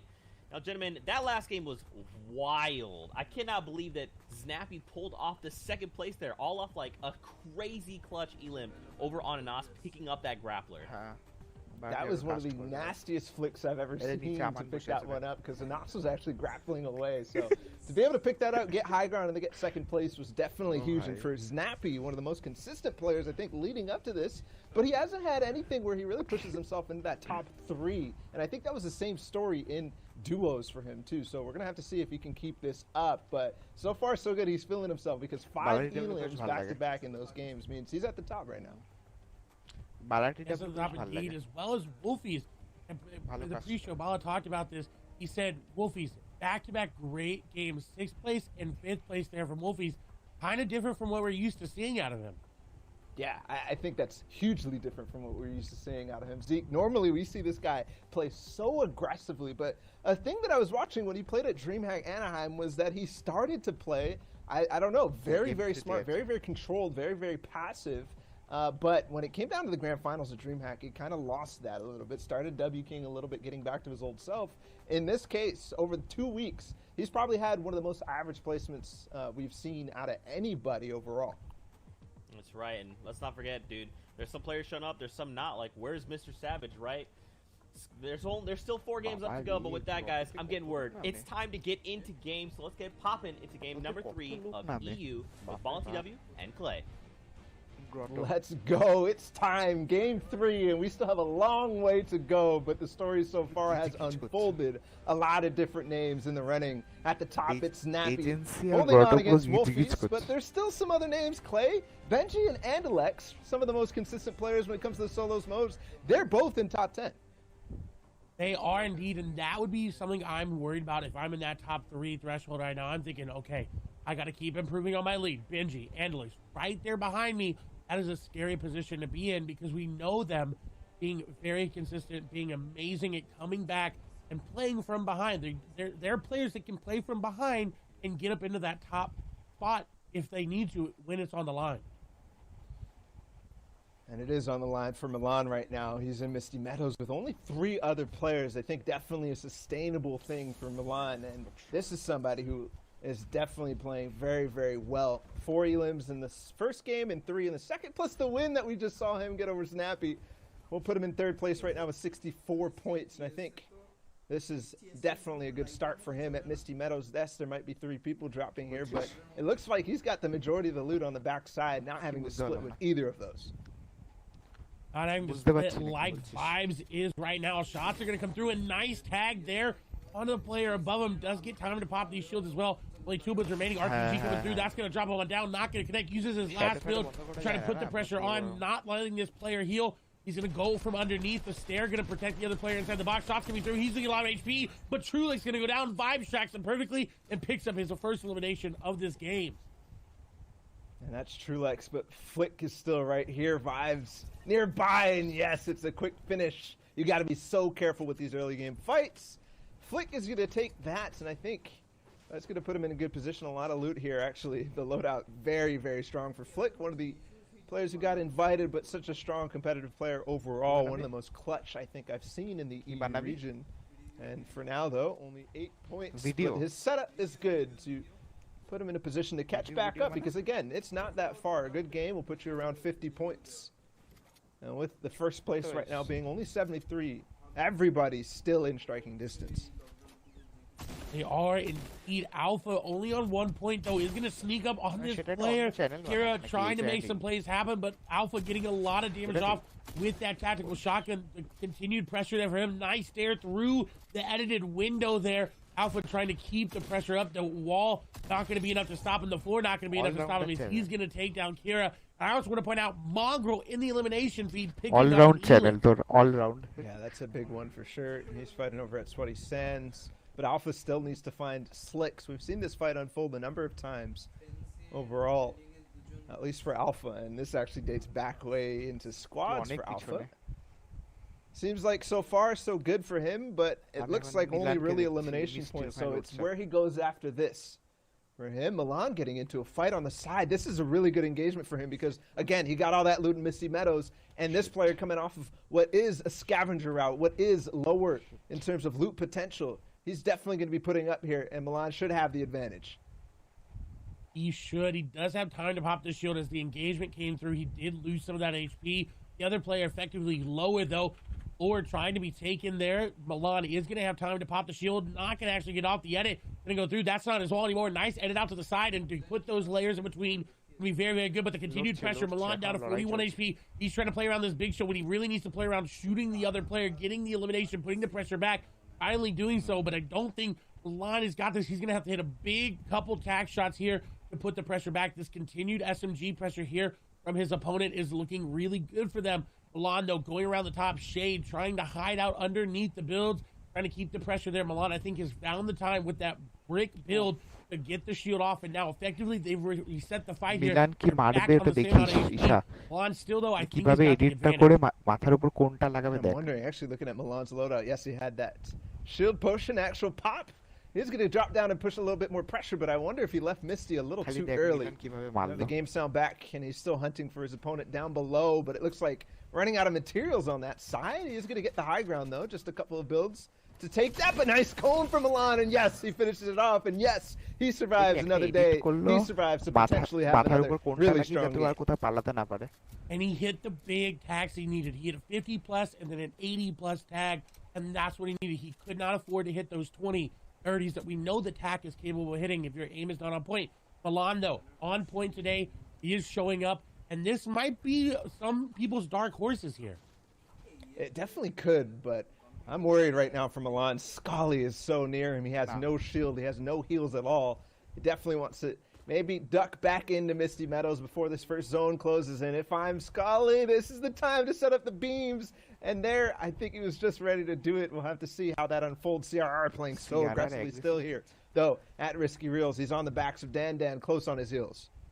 And trying to run away, but CR not a player that you can run away from. He's going to keep the pressure up, not going to connect there, using that SMG to try to get the spray off. This player kind of trapped in this awkward scenario. They can't really make things work for them. And shots going through. CR actually losing a lot more HP than he's dealing there. Shots going through, and he does end up getting the spray and taking down Dan. Picks up his second elimination of the game. And we did see him play very aggressively in games 1 and 2. That leaves him on 29 points so far. It shouldn't be too bad trading a little bit of damage there in that fight because of the surplus of minis he has. He's going to have plenty of time to also refarm any materials he has out of risky reels. One of the better spots for metal.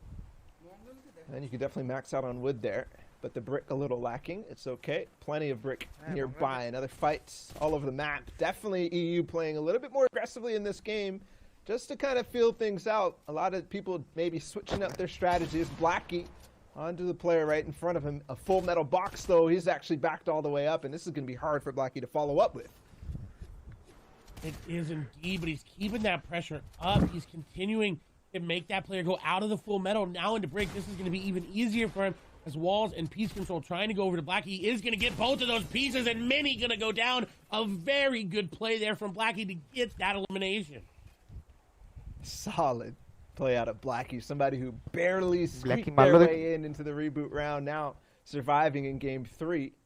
A storm fight unfolding on top of the mountains down south. It's Chapix on the receiving side of this. He's got a flopper, though. He drops him in. Nice stare to cover him up and make sure he doesn't trade any damage. And then also gets the wall, too, but a misplay because the wall, as he edits, makes it so easy to jump through. It doesn't matter, though, because Diablo gets put down. Chapix remains cool, keeps his composure, and finishes things off with that tack shotgun. And that is the confidence you see in these pro players that you would expect to see unwavered there by his HP. He did not even think about going for the flopper. Thought, you know what? Shoot me. I'm going to shoot you. I'm going to hit for more damage. And he does come out on top. As we pan over to Salty Springs, we've got Tiago hiding out in this red brick house, looking to make something happen. Maybe set up an ambush play. Maybe just waiting for Zone. You see Zone now revealing himself. He is going to be in it. People are nearby. His loadout looking good. He's in a good spot. Again, 25 points in that first game is really good there for him. Really in contention as well.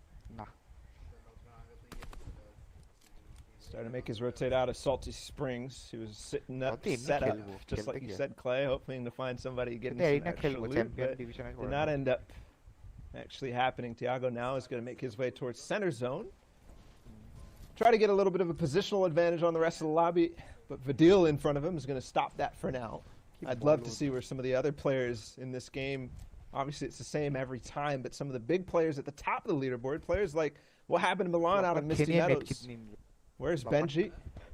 Mr. Savage, so many big names playing these grand finals today. Tiago's going to follow this up, though, and he actually knew that this was coming. Fadil tried to play what Tiago was trying to do, set up the trap in the shack just there. And because of that, because Tiago did not see Fadil continue to build on the outside of that, he's expecting that. He's expecting a free Elim, and that's exactly what it's going to be. Chapix, though, we saw win that fight earlier on, just barely makes his way out of that zone on the Misty Meadows Lake. Barely indeed. Looks like he does have a med kit that he is popping and did end up getting off there. Actually coming out with a lot better loot than I would expect for someone that spent that much time in the zone. He's looking at a good rotation here as well. More than 4 people have already rotated out. He's on the back half. The zone is starting to move in 20 seconds as well. Chapix is in a really good spot. He used all his soft mats as well. This is a really good rotation, a really easy rotation here for him. He just has to be careful that he doesn't fall into these storm fights yet again. That's definitely going to be the difficulty. Not exactly sure where that second zone is, but what I'm seeing for Chapix down on the bottom right of the map is a free path. Nobody on this mountain. And sometimes, Clay, this mountain can be so scary when it comes to just that. He pulls another medkit, though, and he can actually choose to spend some time in the zone if he does need to find some other position or if there's somebody gatekeeping him in front of this, because as it closes, this should be fine. It will be a 2-tick once this closes, but for now it's only a 1.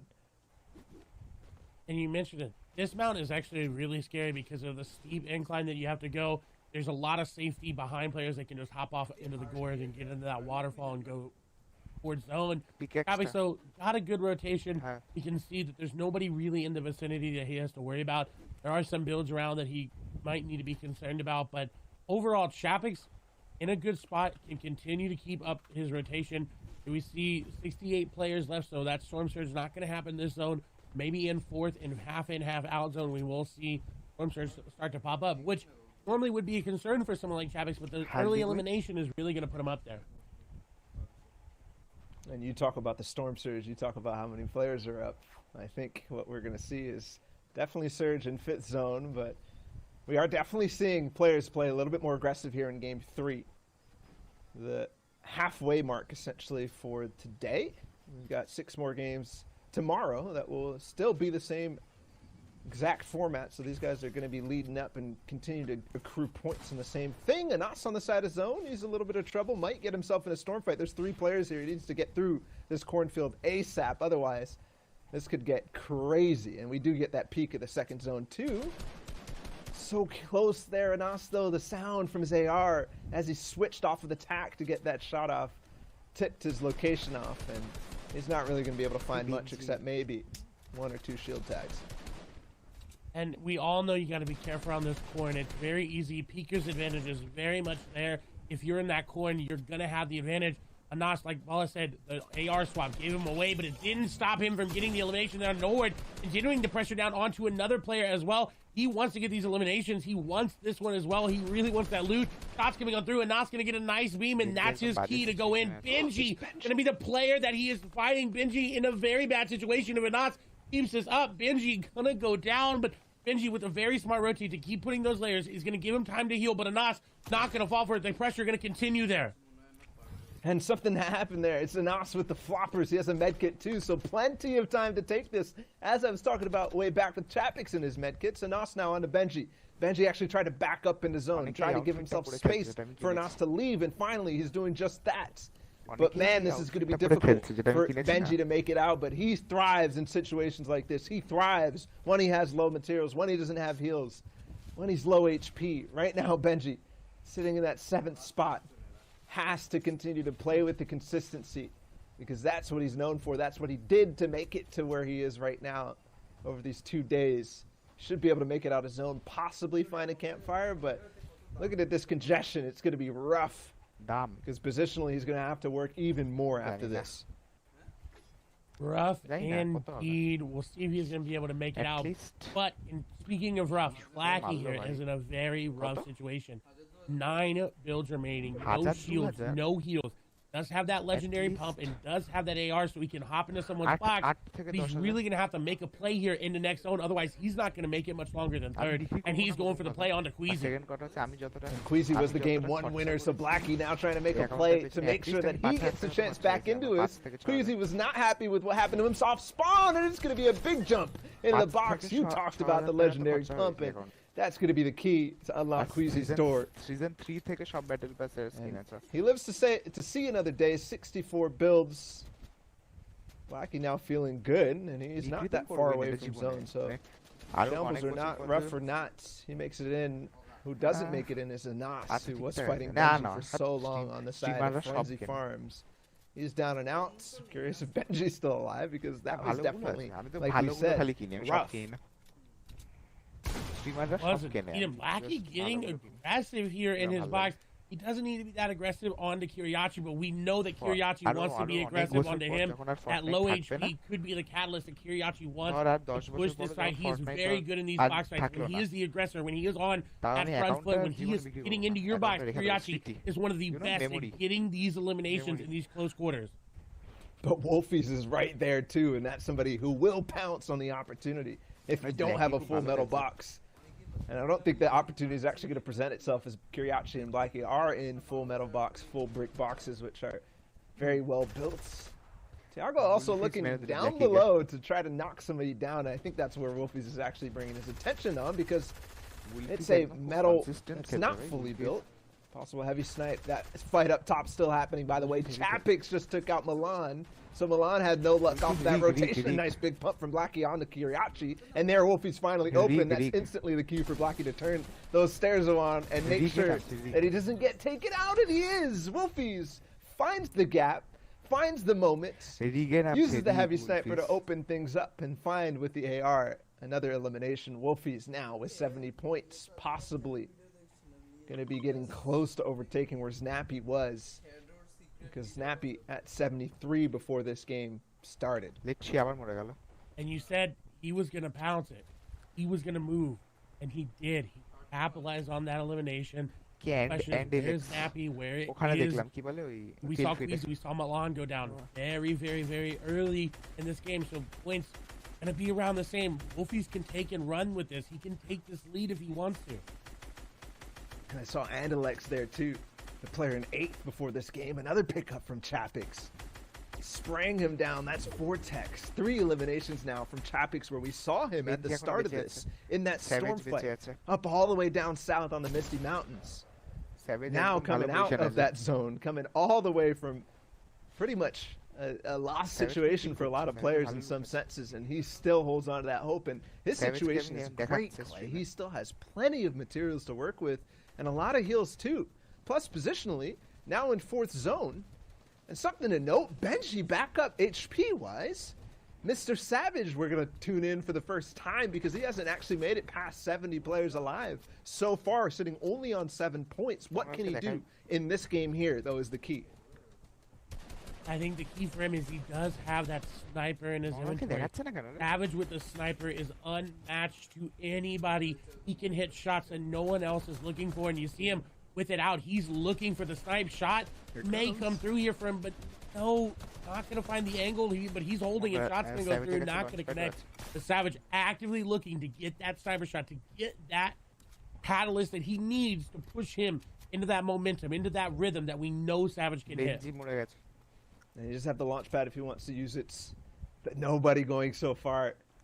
It's the game of chicken and the egg, who goes first.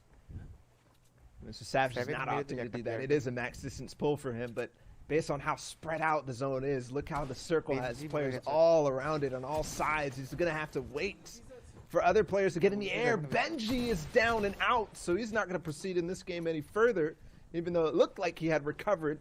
Mr. Savage, though, on the backside has to defend a little bit. A nice edit. Oh, my goodness. A mistake here from Kura. Not realizing actually the threat and potential from the other side, possibly Storm Surge, was influencing them in that game. possibly he had to make a crazy play on a Mr. Savage, and unfortunately it doesn't work out. It doesn't work out indeed. We'll see what he's able to do, though, with this launch pad coming through. And we are actually, unfortunately, going to have to hop out of this game. We're not going to be able to see the end. We'll see what Mr. Savage can do right now. I don't think we're even going to see this, but we do have the results from it. Thankfully, it was CRR who came out on top, Zeke, and that's definitely a switch up in things, because CRR, we saw him in the earlier this game actually getting some elims at Risky Reels, but something to note is that he always went down in the mid game, no matter how many elims he got. He does come out on top, though, Zeke. That's right, and just a small error there in the replay. Unfortunately, that replay did break right around there toward the end, so we did have to back out of that game. As Ball did mention, CR was the winner. We'll take a look at standings in just a moment, and then get ready to hop into game number 4. Truly sorry about that, Fortnite. Sometimes technology just likes to do weird stuff and kick Aussie out of our things and drop me randomly even though you can still hear me. I don't know, it's weird. Technology, I'll never understand it. But guys, you know, that was a pretty all-right game there. You know, it's hard to kind of get a sense because we didn't get to quite see the ending there for a lot of players. So I guess what I want to kind of talk about is what should we kind of, now that we're in that halfway point, right, with only 6 matches to play today, another 6 tomorrow, now is that kind of point where a lot of these players, if they're at the tail end, they need to make big plays if they hope to try and at least build up a buffer for tomorrow. Whereas a lot of these other players that are toward the top, they kind of want to do the same just to hold that lead. Wolf is fast. Yeah, I'd say actually I'd strike a different tone on that. I think it's a balance between, you know, staying consistent and also trying to get that, you know, moment where you do rise in strong fashion. Because over 12 games, it's really about that. It's really about not only staying consistent, but also giving yourself the potential for those moments like Snappy at the top. But we'll see. Here's the standings after that game. Wolfies is actually going to be in the lead by 1 point over CRR. And just for some context, the win for CRR came with 10 eliminations, Clay. 10 eliminations. That is insane. But we expect that from CR. When he goes on a rampage, he is going to go hard. As we see, 3rd place is Snappy. Milan in 4 still up there. Janice moving up into 5th, and Dilix there as well. Queasy down at 7th. Tyler, Umbify, and Airwax, all newcomers to the top 10.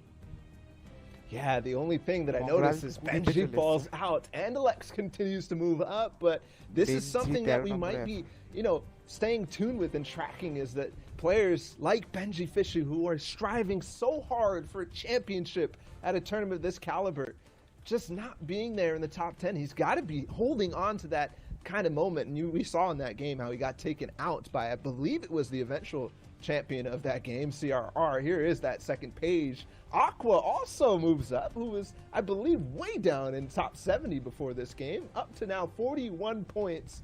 He placed 4th in that game with 4 eliminations. And some other players to note too, Pink, who was in 3rd place before that game, continues to fall actually drastically in that one. Chapix pushes his way up, and Mongrel is not too far away from Benji Fishy, his, I don't know if it's former or still current duo partner of Benji Fishy. 10 kill win, let's. And I know a lot of people were expecting some things out of Mongrel, trying to make his way through. Again, this is a sprint, not a marathon. It's a marathon, not a sprint, rather. All right, there's 12 games. That was game number 3. Sitting in 20th place in game number 3 out of 12, he's in a really good spot, and we know just as well as anybody else, Mongrel's got that pop-off potential. He's got that switch. He can turn it on and just take it home and take the games and just start to run with it. A lot of players need to do that, right? They need to do something to just kind of pull back out. And, you know, that's the thing, right? This is a marathon. This is not a sprint. 6 games today, 6 games tomorrow, with a pretty heavy reset there, you know? As the final game today, you're going to have that whole day to think about, okay, what do I need to do differently? Are people contesting me? What is the game plan, right? Do we need to shift things up a little bit? And we got to recognize here, even looking at 30th, right? 31 points right now is the cutoff. So people just outside there, as Sundown loves to talk about, 53 points, a victory out, and 5 eliminations. But on the other end of that, it's like the competition may not give you that room for 5 eliminations, right? This is the very top, the very tippy top of the spear. Yeah, it absolutely is. I mean, you talk about the threshold for 30th. Just a note is that prizing will increase after 50th, and then there's going to be steps all the way through. We looked at it at the beginning of the entire broadcast. Some players here, Anas, 30 points for him. He was in towards the end game of a lot of other players, or in that second game where we saw Snappy come out in second. We're going to look now at the page where Mr. Savage lies, 19 points, but also some big names here. Zeke, because Nate, to former, actually the reigning duos champion, only on 21 points right now. Andalex, his partner, way up there, but Nate obviously coming through reboot round right now. He needs to start pumping it up. Padil, who has played so well throughout all these 3 weeks of competition right now, still laying around the middle of the pack. Move over to the next page, 51st to 60th. And also some others here. Rezon, Verox, Noah. Noah was second place, actually first place after week 2 on day 1, but fell to 12th after that. So right now, not able to maintain that pace in this stage, in this grand finals. Not able to impede, but he can make it work. He can turn it around. Again, we're talking about this. We've said it for a lot of players. All of these players are of that caliber, of that, you know, are the best of the best here in Europe, and they can turn it around on a moment's notice. All they need is one game to go their way. One instance, like a grappler find on an elimination in the late game, could change your entire game around. As we move to the next page, you'll see people like Castery, Tinzel, Blackie, Flick on here. All players that can find that moment. Speaking of that moment, guys, do you think that moment could be trying to simply contest another high caliber player, right? Like, do you think it's worth trying to hit Retail Row, hit Benji? Do you think it's better to just kind of hold on to their current plan? Like, what is that moment that for you guys is that, like, key factor, right? Especially halfway through now. I think the moment has nothing to do with the early game at all. And I think that probably that idea of maybe switching things up on your early game plan might maybe be faulty, because the information that you need to actually go and contest some spot like that, like the Grotto or the Agency, you need actually to know how those players are behaving. So when I think about what the moment is for players going into these next couple of games, it's really going to be getting towards the end, getting towards that taste of the Victory Royale, like CRR just did, because once you get rolling in a game like that from CRR, for example, that is basically all you need. You need to get those eliminations rolling. You need to get that feeling for getting towards the Victory Royale. And it's staying consistent. We've talked about it, again, 12 games. Just because you do bad in the first week doesn't mean you can't do really well in the next 9. But there is a point where it comes down to it, whether it's 6 out of 12, whether it's 9 out of 12, where you have to realize, I need to put on a performance. I need to make an impact play. And some of these players might make it now, and that might set them up for really good success moving into the next games. We'll just have to see. Is it changing your drop spot, contesting the Agency, contesting the Shark, getting those power weapons, or is it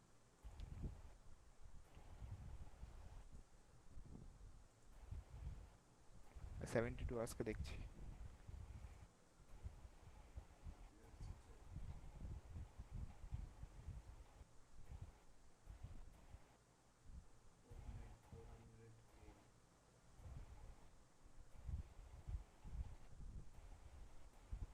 কি highest view নাকি রে Fortnite এখন?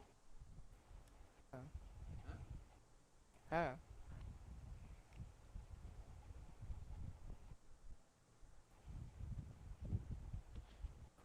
যখন black হোলটা হয়েছিল না ঈশা ফর্টনাইটে, তখন শুধু টুইচেই 2 million viewer ছিল লাইভ, আর ইউটিউবে আরো 1 মিলিয়ন। মানে 1 মিলিয়ন মানে বুঝতে পারছিস, 2 মিলিয়ন মানে বুঝতে পারছিস তো কত, মানে 20 লাখ। আর লোকেরা মানে 1 মিলিয়ন, এখন 4 লাখ রয়েছে, তখন 20 লাখ ছিল যখন ওই ব্ল্যাক হোলটা হয়েছিল। Of who can maintain composure over time, and you asked if he's crumbling. I don't think so at all, and I think we're going to still see a lot of Mr. Savage, especially what I saw out of him last game. Yes, it wasn't necessarily the win, it wasn't necessarily getting all the way up towards those top spots, but it was the beginnings in my mind. ছিল কেন ওটা তো মানে ওই একটা চ্যাপ্টারে শেষ, সবাই ভাবছিল যে breaking through those placement points that he was missing out on those early games. He's starting to ramp up. That fire is going. He's realizing, like, hey, things are clicking, things are moving. I can do this. তারপর দুদিন তো লোকেরা That's right, and Wolfies is the perfect example of that, right? I think, Ball, you called out in the first game, she was 4th and 5th. That's not a victory royale, but still, placing in that top 10, that consistency, doing that for a couple games in a row, letting a few eliminations, that's going to supercharge a lot of these players. And for someone like Savage, you give him that confidence, it's all over, right? 100%. And I think Wolfies has gotten that confidence. And I think it didn't start today. I think it started in week 1 and week 2 for his performances there. Fortnite You saw me look over to my screen in a second because he actually placed 11th in that game with 5 elims again. He's leading the pack with 13 marketing strategy কিন্তু elims. heavy. And again, those are 4 points per. Even though CRR got 10 in that one game, Wolfies is still up on top of him. So we'll have to see. I think that confidence for Wolfies is there. I think that that placement mentality, that very smart key decision making. I mean, you saw the patience he had playing out of that box when he was fighting against the players across the way. And that last one, it was Kiriachi, remember, in that box fight. He was sitting there in his cone waiting for the perfect opportunity. He was not jumping in the box, which is what you're used to seeing out of Wolfies, an SMG in his hands, and he'll track you all day close range. But here, he's making sure he's not taking any risks whatsoever. You mentioned placement. His average placement is around 7.3. That is so big for him. CRR, in contrast, is 34th average placement. That's so huge. If Wolfies keeps that up, he's just going to continue to run with this lead. And I think that's a sign, too, of what CRR is kind of missing, right? When he has that average placement at 31 compared to Wolfies, that's inconsistency in the mix right there. That's right. Well, gentlemen, it is actually time to get into the next game, so let's hop into game number 4 of EU. Take us in, gentlemen. We are hopping in. You see the map unfolding. Sweaty actually losing a player. Only 5 people there now. You see Craggy still very hotly contested. Lazy hotly contested. Retail hotly contested. Can only assume the Shark is hotly contested as well. Too many henchman bodies there to really dive deep into it. But overall on the map, it's kind of the same thing we've been seeing time and again. And I'm wondering, I'm seeing a couple arrows down at the rig. I believe that's where our current leader in the standings is in Wolfies. At the rig with possibly 2 others. What he did in week 2 was phenomenal. Pretty much never fighting at the rig. We are going to see, though, Retail Row, Benji Fishy. He did drop a couple of spaces in the last one. There are a number of different players here. Moraine, and I know Moki was still dropping here as of the first 2 games, but how does that change? Speaking of fighting at the rig, actually Wolfies takes out Kaiser to start things off in this game. So well done from him, and that's definitely going to extend that slight lead that he had over CRR, and everything counts at this point.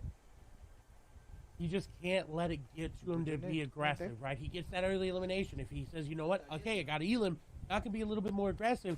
That could be detrimental there for Wolfies, but with the way he's playing game after game, I think he's going to keep it under wraps. I really like what Benji's doing here against the Swedes. He's just standing still. I think he's just waiting there to try to get a surprise. You see, baiting the chest out as well. And Swedes is going to fall for the trap here. He is looking cautiously around. We'll see if he does end up going into that shadow base. He is. Door's going to come through. Cone actually going to go through. He's blocking it off, but little does he know that Benji's right there. Shots coming on through. A lot of damage being taken from Benji's side, and he's going to go down. What? Oh, I don't want to say. I don't know. You called it perfectly, Clay. That was definitely a bait idea from Benji there. Getting that chest audio makes it so that you're not going to be thinking about players nearby. But Swee's perfectly reading that. Not necessarily perfect, but at least expecting it. You saw the careful way he went into that doorway as the player's coming over the hill. So Benji takes a big hit. And honestly, that is scary. Meanwhile, though, at the grotto, Thomas is following through the actual trash right there, and it's going to pay off for him against Noword. So well done from him. A scary moment whenever you go into one of those, especially chasing down a player, but he must have known the HP situation, the material situation, and the loadout situation wasn't good on the other side for Noword. Thomas is somebody who was playing significantly well in these FNCS invitationals to start things off, but in week 2 he fell a little bit down that ladder. One thing to note, though, is that this guy is playing so well in all of the different Cash Cups. He literally came, I believe, first yesterday in the Cash Cup. That was played while the reboot round was going on. So really nice for him, and he was also playing super well in that charity tournament that was going on with his duo partner. We are seeing now switching perspectives a couple times in this game. Moki switching drop spots. She's all the way on the other side of the map from where you would expect her to be. And with 3 points, I think that she's looking for basically what Zeke was talking about, a moment of clarity to reach on in these next couple of games. And this might be that for her. She does have much better loot than we've seen her come out of these POIs with before. She had an original plan to go to that gas station over there that she was dropping at. during the, prior rounds, but deciding to switch it up, go into Retail Road. Did not work out for her, so she's going to Plan C. Plan C could work out. It's looking well as a Nos getting some nice shots there into Frenzy Fishy. Frenzy Fishy looking very, very bleak. Heels were popped there, though. We'll have to see what a Nos is going to be able to do. Good piece control. The cone over the top is concerning there for a Nos, but nice wall on there. The stair, but the stair went the other way. Nice shot as well. Good continuous damage coming out of a Nos here. The question is, when is that shot going to come through? The cone actually going to get him. He is in it. Nice shot through. Very good awareness from a Nos, and Frenzy Fishy going to go down to that edit. And with 34 points, Anas still keeps hope alive, at least in this game. And yes, he's going to emote on his opponent, make sure that he knows that Anas is the king of this hill on the side of the map. And I have to commend Anas for that fight. Everything looked so good. I mean, the first thing that he did that was fantastic was how he was staying close to the walls, making sure those angles from his opponents were very difficult to actually find, any significant damage. And then after that, obviously getting the cone in there on top of him, and to break that floor instantly with his tac shotgun rather than trying to run up and pickaxe it will do very well for him. And we will see him now have to make a rotate on the side of the map, but looking at that map, it is on that end, so he doesn't have to go too far. He shouldn't spend time in the zone at all. He's just going to possibly going to start to do what the BL guys love to do, to become Legends team of Frey and Us and different players like that. The floppers. Maestro, though, in a fight. Yes, he makes it count, Clay. He does indeed, and that's against Swaggy there. There's another player coming in, though. He's got to be careful. The edit coming through, the confidence coming off Maestro here, but he's losing too much HP to be that confident. Sarah with the top of the head is going to protect him for the time being, but these edits going to be very hard to hit if he doesn't get out of that window area, and he does. So now in a safe spot to pop the shields. Does have a medkit, but it's going to be way too hard for him to get it off. He's going to commit. I think the metal that he built, they're going to protect him just a little bit. Drobin not able to find out exactly where Maestro went. This is going to reset the fight a little bit. Reset for the time being. Maestro still stuck, though, in this wall. He really has no other room to work with. And again, he's making this peek on this door. And he does get some control off of this side of the base that Drobin had built. Actually get the loot off of that too. Get the big pots. Doesn't close things off. Doesn't indicate exactly where he is, even though there's a sound cue for the shield potion still. I want to be able to track that another participant entering the fray. It's Dexy. Things could get really, really sticky. Things could get really, really confusing. But what I'm seeing, the tendencies out of these players right now, is that none of them actually want to fight. They're actually just using this house, this gas station, as a position where they'll maybe find some storm surge tags if necessary, but also just wait out this first zone. And you see Dan doing it nearby as well. This is going to be the theme right now. If you're in this middle of zone, if you're in the spots where there's nothing happening, you don't want to take those boxes, especially those players right there. I did not see many of them near the top of the leaderboard, so they're getting a little bit nervous. They're like, it's getting to them, right? It's building up. The pressure is there. As we swap over Amplify, 51 points, does have the heavy sniper looking for that sniper. He knows there's somebody over there. He is going to see the player. I believe that may have been a grapple coming on out there from that player. We'll see if he's going to be hit it. And again, these are the impact plays we talked about with Zeke pre-show, right? We talked about how these players need to find that moment, find that catalyst, and this heavy snipe could be it. There's a brief moment of opportunity, but Amplify not in this position where could actually take that shot. Unfortunately, the other player now sees where he's at. I think that tag is going to be all she wrote for this one. I think Amplify, although Zone stays close, yeah, he's going to back down over this hill and make sure there's no time for other players to hold him here in this position. He wants to make sure he can get somewhere good for this next zone. And as you can see, again, we kind of shift gears. Game 3 was very aggressive, Clay.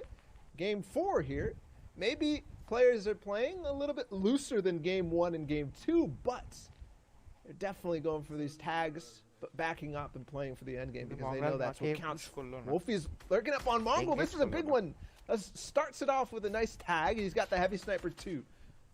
He's not actually going to use that. They're both going to back off over towards the house. This is what I'm talking about. Wolfie's making another smart play. Again, disengaging from a fight. This is not something you would have seen Wolfie's after his World Cup performance. The confidence he had, he would have been pushing every person like CRR much would have done.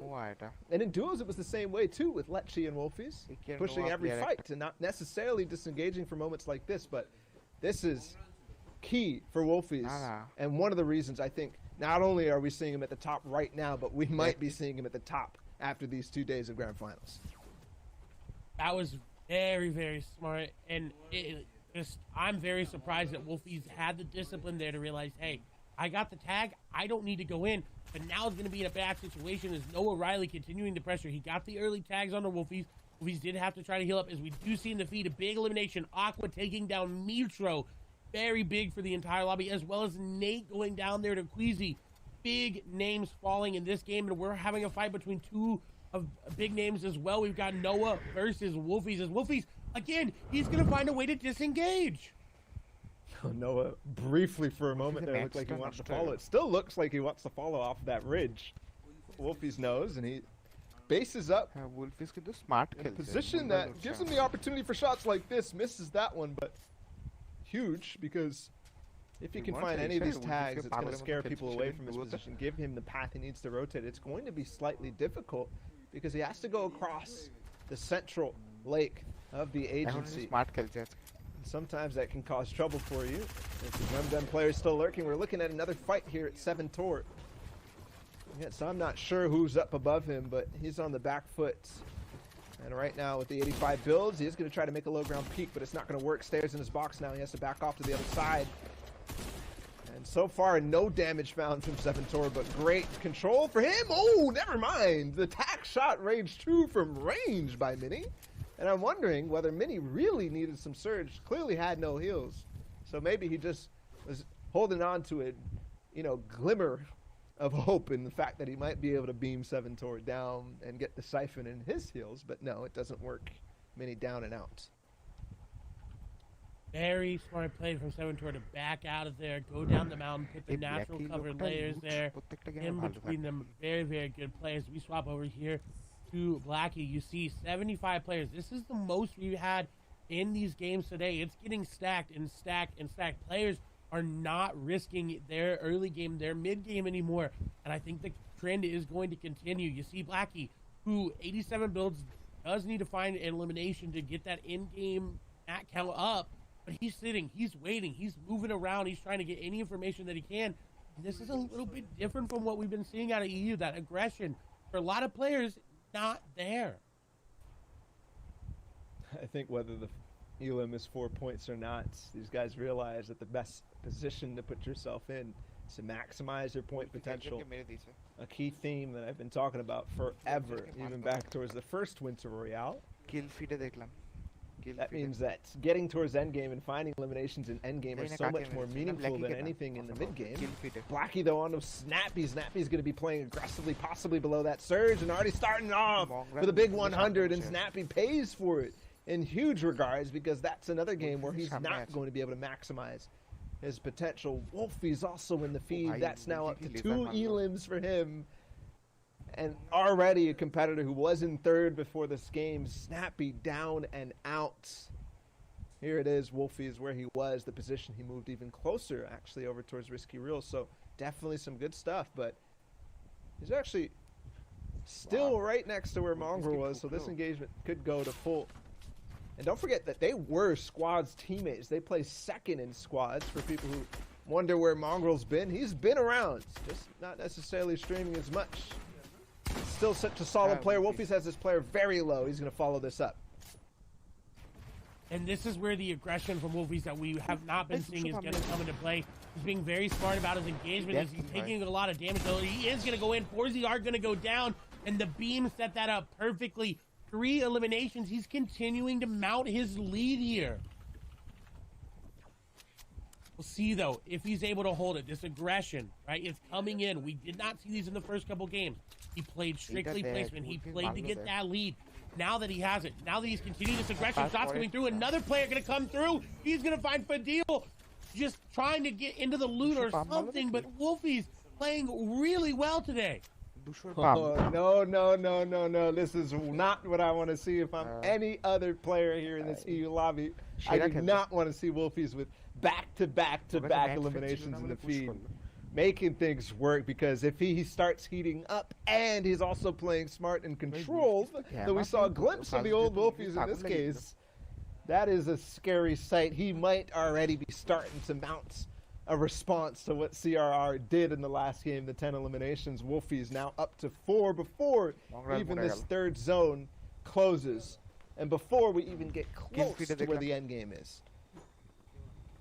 And the question is, how is CRR in this game? Where is he? Eliminations wise, we haven't seen much of him in the feed. Is he mounting a performance like Wolfie? Is this a dual performance that we can see happen?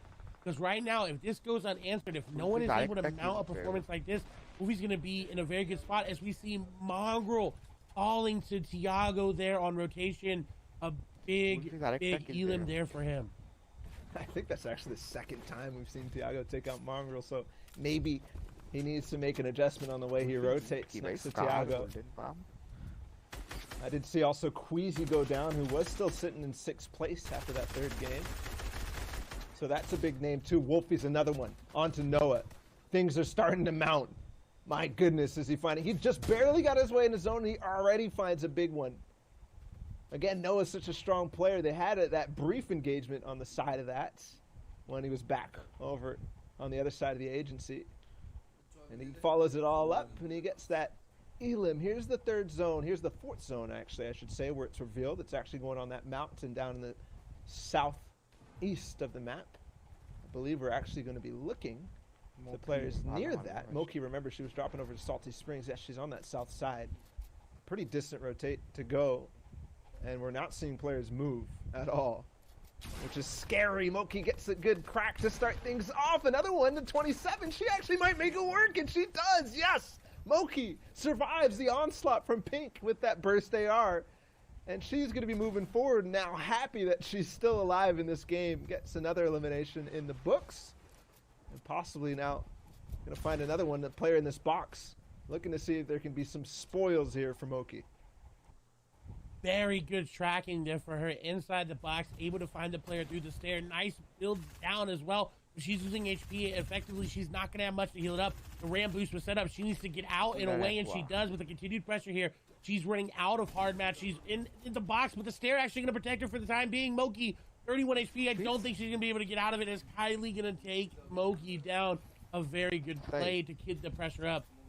Yeah, but that fight in general was just so difficult. I mean, you see basically this entire section, which had so many people right next to them, completely vacated, gone. There's nobody here. Kylie opts to take that fight, and he's going to pay for it because he's not going to survive the next couple of moments here. Aqua also holding somebody else on the north side of this. A big storm fight unfolding on the Frenzy Farm side. That could be where Wolfies was, and he did pick up another elimination. So potential now for Wolfies to be in a big storm fight. That's scary for him because, yes, he got points. Yes, he got himself pushed up in the lead, but definitely not in that placement form. And that's the kind of thing, as Aqua does pick up Tiago. That was where Wolfies was, right next to Tiago.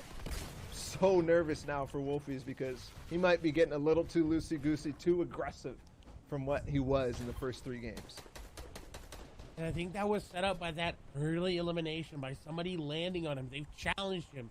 His rig is at stake. He's able to defend that. And now he's like, okay, I can push this aggression into mid, into late game. We'll see. We'll keep our eyes on that elimination if he's going to be able to do something. Aqua's a Wisp Skies loadout. First time we'll be able to see him go to work. He was another player starting to break up into that top 20, into that top 30. Couldn't remember exactly what place he was on, but this is a player we all know we cannot count Aqua out this early on in the tournament. And it was a rough run for the Invitational for him so far. I mean, barely made it into this stage in week 2 and had a middling performance in week 1. Wolfies is alive still, and he's still W King. He's got heals as well. A flopper, if he really needs to make this work, he's going to dip in the storm a little bit. And yes, this is an ingenious rotate, but he does not stop there. Oh my goodness, Wolfies finds Fant to try to make a crazy rotate. And now he's a little bit in trouble because zone moving. There's players down below him, but he layers right up. He's going to be able to tunnel his way in, but only 11 builds, Clay. That is not where we would expect him to see. We talked about how great he was playing placement-wise, and now going to go down. This is shades of Wolfies. We did not see it all today going down so early. not playing for placement, got way too aggressive. We're going to have to see how he comes back to it. And I did see, as we hop on board with Scully, I saw Milan, who was in 4th place before this game, and I also saw Andalex in 7th. CRR was in 2nd. They're all grouped up at the bottom of this hill, so Scully has an opportunity to have huge impacts on the leaderboards at the end of the day. Wolfie's clearly pushed his way up. Even Janice is in here, who was in 5th, so many players still alive at this stage of the game, though. What can Scully offer? Because on 40 points, he's still possibly in the pack, in the running for this, as he picks up Teak and Alex also on the MXR. And Scully, this is the game. Spider Knight put Scully gets going. If Scully gets that momentum in his hand, he is so good at keeping it and rolling with it. We'll see if he's going to get it. 3 eliminations. Zone is pulling away from him, though. He does have a launch pad. He is near the low ground, though, so he can easily recycle one as he's looking for eliminations. He is going to find shots. He is going to get elimination there onto Anas as the launch pad was used. He's going to go ahead and just try to beam this player out of the air. Fortunately, not able to find it. Has to use his own launch pad. But a very good play there to look for those eliminations to continue to keep him moving up the point threshold. And this is key for Scully, somebody who had a legendary run through the DreamHack Open qualifiers, but did not make it all the way through with the semifinals. Same kind of story in FNCS duos for him. But when he makes it to the grand finals, he does so well. Definitely was a story that we followed all the way through the duo portion, because they clutched up multiple times and then made it really work for them in the grand finals. Scully now starting things off with a nice pick off. Now layering up Moraine in this, Mr. Savage in this, 2 grand final winners of DreamHack. The solo competitions. Thomas HD, who we started at the beginning of this game, started off so strong. And Alex still alive in this game. Aqua as well, Airwax. So many big names. Who is that on height, though? I can't quite see. It's Janice, yes! And you talked about him having that potential to win the game on high ground. The issue for him is the players grappling, launch padding on up, and Alex getting very close to high ground. Has got to be careful about that. His HP is very, very low. We see Aqua just sitting there waiting in the middle while Scully's looking to launch pad here. He looks like he could go for high ground, but quickly avoids it. Does not have the builds or the HP to really challenge it. But you know Scully's not afraid to do that. Gonna get a nice mid-ground tarp here for him. Does get the chance to pop the flopper as well. This is good for Scully, but what is concerning is his 6 builds remaining. His Aqua is now on the high ground.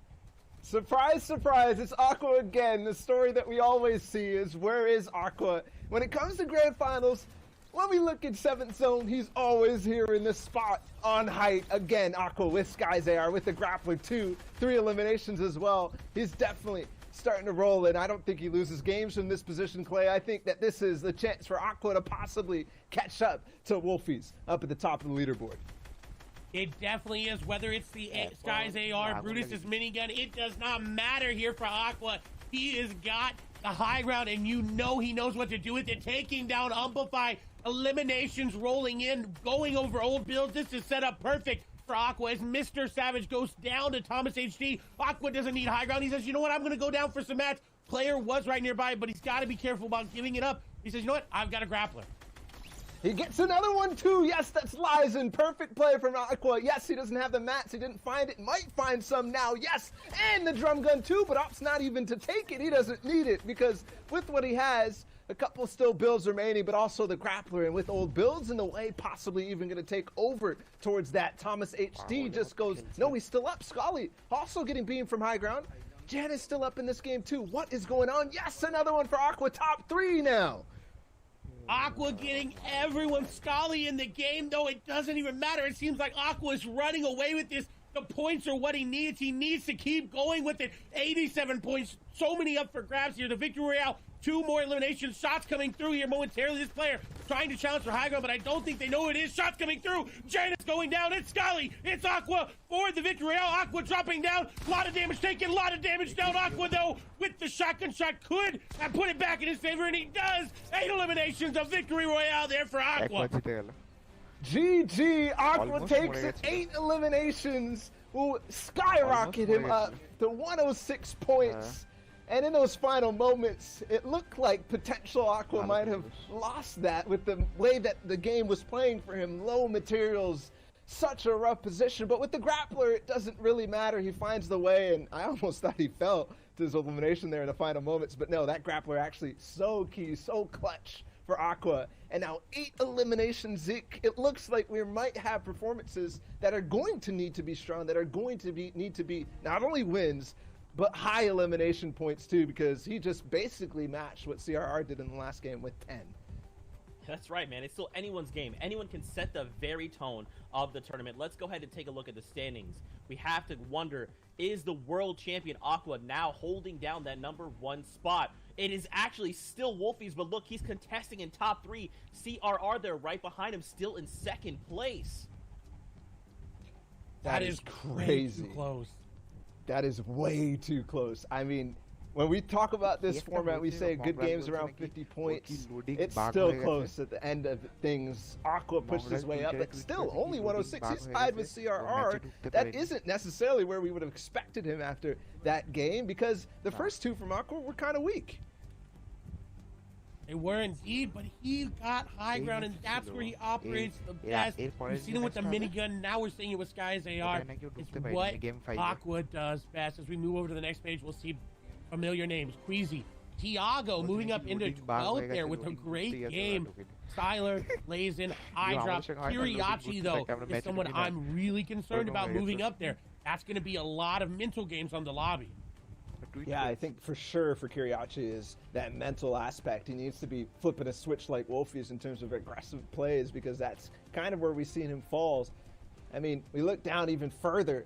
Benji Fishy is falling all the way down now, almost to where Mr. Savage is, but Mr. Savage is rising. So the switch is starting, Clay. We saw this at DreamHack Anaheim. Mr. Savage now in 27th. He started off way down at the bottom of the pack, now moving up. Zeke, this is looking possibly like a repeat, but I might be speaking too soon, because we're still only 4 games out of 12 into this tournament. That's right, man. And I mean, just going back to the point you made earlier, it's like Savage made top 10 in that last game. So you can already tell that fire is being reignited. He just needs that catalyst to get him jump-started and into these games. More names, though. Jachu there, Slicks, Mongrel there in 38. Wakey, Mexi, Hen is there, Lechi. No one is safe right now, Clay. No one. No one indeed. This is why the format is working so well in these stack lobbies. Paula mentioned it very early on in that game when we were watching Blackie. People are so concerned about optimizing their points and optimizing the maximum amount of points you can get that they're not taking that many early game fights. We saw Wolfies, first 3 games, placement. Did so well. Took a lot of mid-game fights in that game, and then he ends up losing a lot of points that would have put him so far ahead of Aqua and CRR. Just think where he would have been if he got not only those eliminations, if he just started playing a little bit more passively after those first 3 or 4 that he started off by risky reels. Imagine if he had turned the switch, flipped it, gone for good positioning, and then also gotten towards where he was getting that average placement so high. I mean, Wolfies might even started running away with that, but so far that's not the situation. That's right. With only 2 games left, who will stand in the #1 spot after day #1? Well, Fortnite fam, we need to go to a break. When we return, we'll have more action out of EU. Stay tuned. ভালো let's go. আজকে তো কিছু হবে না, আজকে 6টা গেমের পর আবার কালকে 6টার পর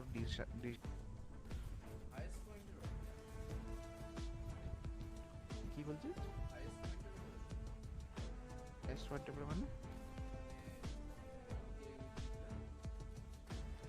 হ্যাঁ, মানে 2 দিনের পয়েন্ট অ্যাড করে যেতে।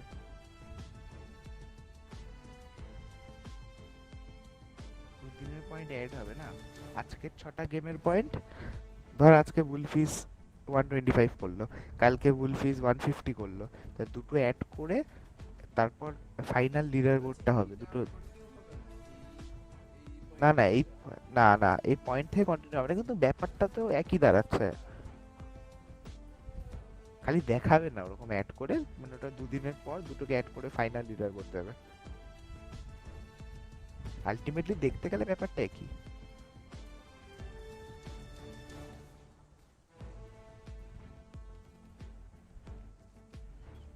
হচ্ছে না দেখি এখন 36 সেকেন্ড এটা হবে, কি বলে অনেক পিছনে রে ভাই।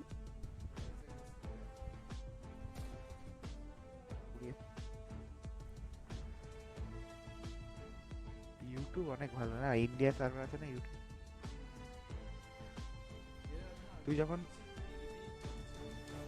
তুই যখন এনেটা দেখবি না তখন ইউটিউবে দেখিস, তখন তো স্ট্রিম বন্ধ করে দিবি, হ্যাঁ তখন ইউটিউবে দেখিস।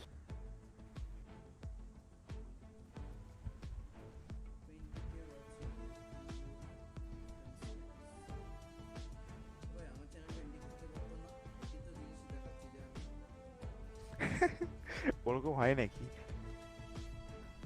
এর সাবস্ক্রাইবার দেখেছিস ফর্টনাইটে?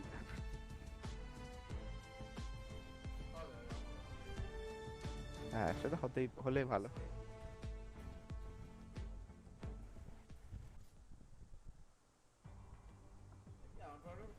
Welcome back to continued coverage of the FNCS Invitational. I'm your host Zeke. Joining us for the last 2 games here in week day number 1 of the grand finals. We've got Shyway and Sancho West back at it again.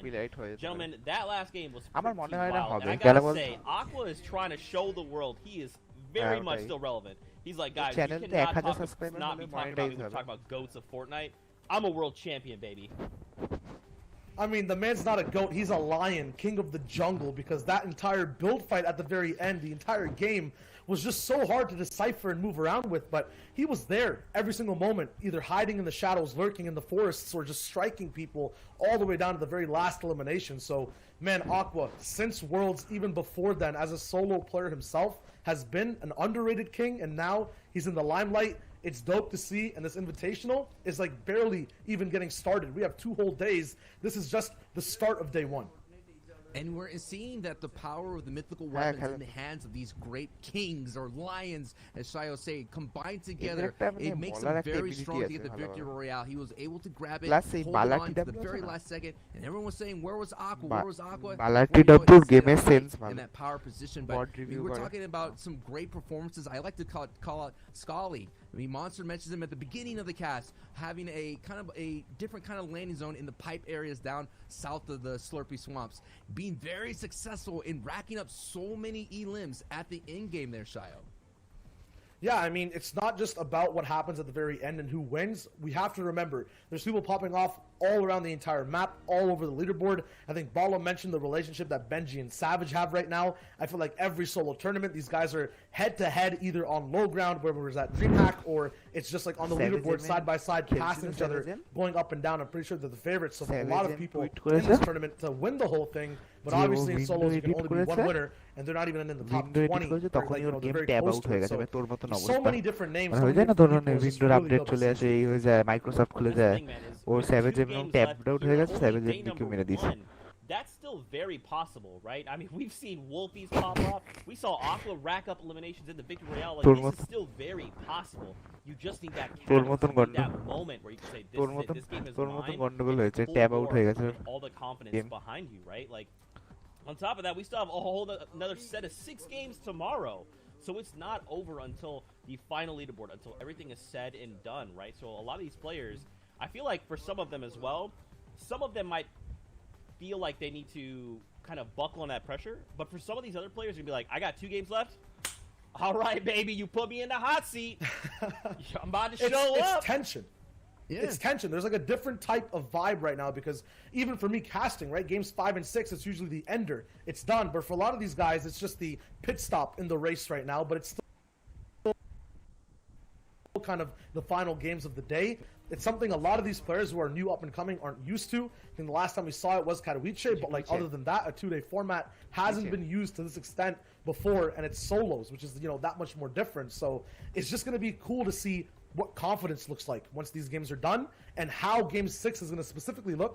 Is it going to be that classic stacker? Are we going to see a few changes, or are people going to hold true all the way to the very end at their drop spots in their mid-game rotations? লড়াই দেখছিস হচ্ছে না, সব দেখ box fight হচ্ছে। Take that momentum from Game 6 into the next day.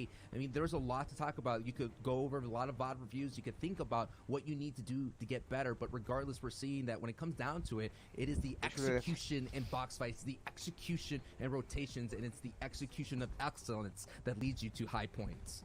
I love it. I can't even put any better.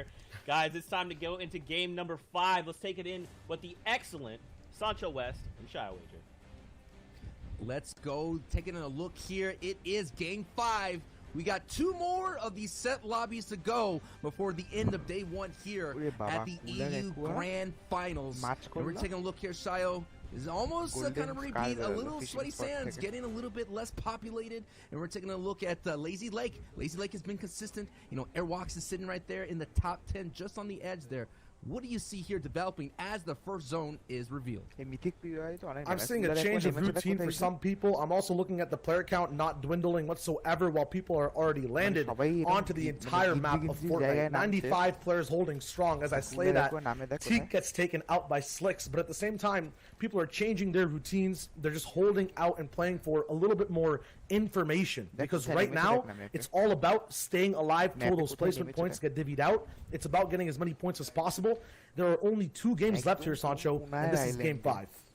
Game 5, and this is a nice spot for Aqua. This is what's known as like Fish Island in the community. You have so many opportunities to fish in like about 6 or so of fishing spots at least, and sometimes you have a nice upgrade station. He could kind of farm this area, walk away with a stronger pump if he wanted to, but it's a very chill spot. If you're taking a look at a lot of the research that we did, there's not a lot of people that would contest Aqua, and I don't think you're going to have a lot of people changing at this point, as we're on board here with Wolfies, and he's leading the pack like the wolf that he is. He's doing really solid here at the rig. I did see him in the earlier games that sometimes he likes to mix it up and land agency, but no doubt this rig spot for him is working really well for him. Yeah, he likes just going straight up for these power POI positions, likes having the best loot possible, and the high concentration of shields available in all these different vaults around the map. You mentioned agency, the rig has a very similar type of breakdown.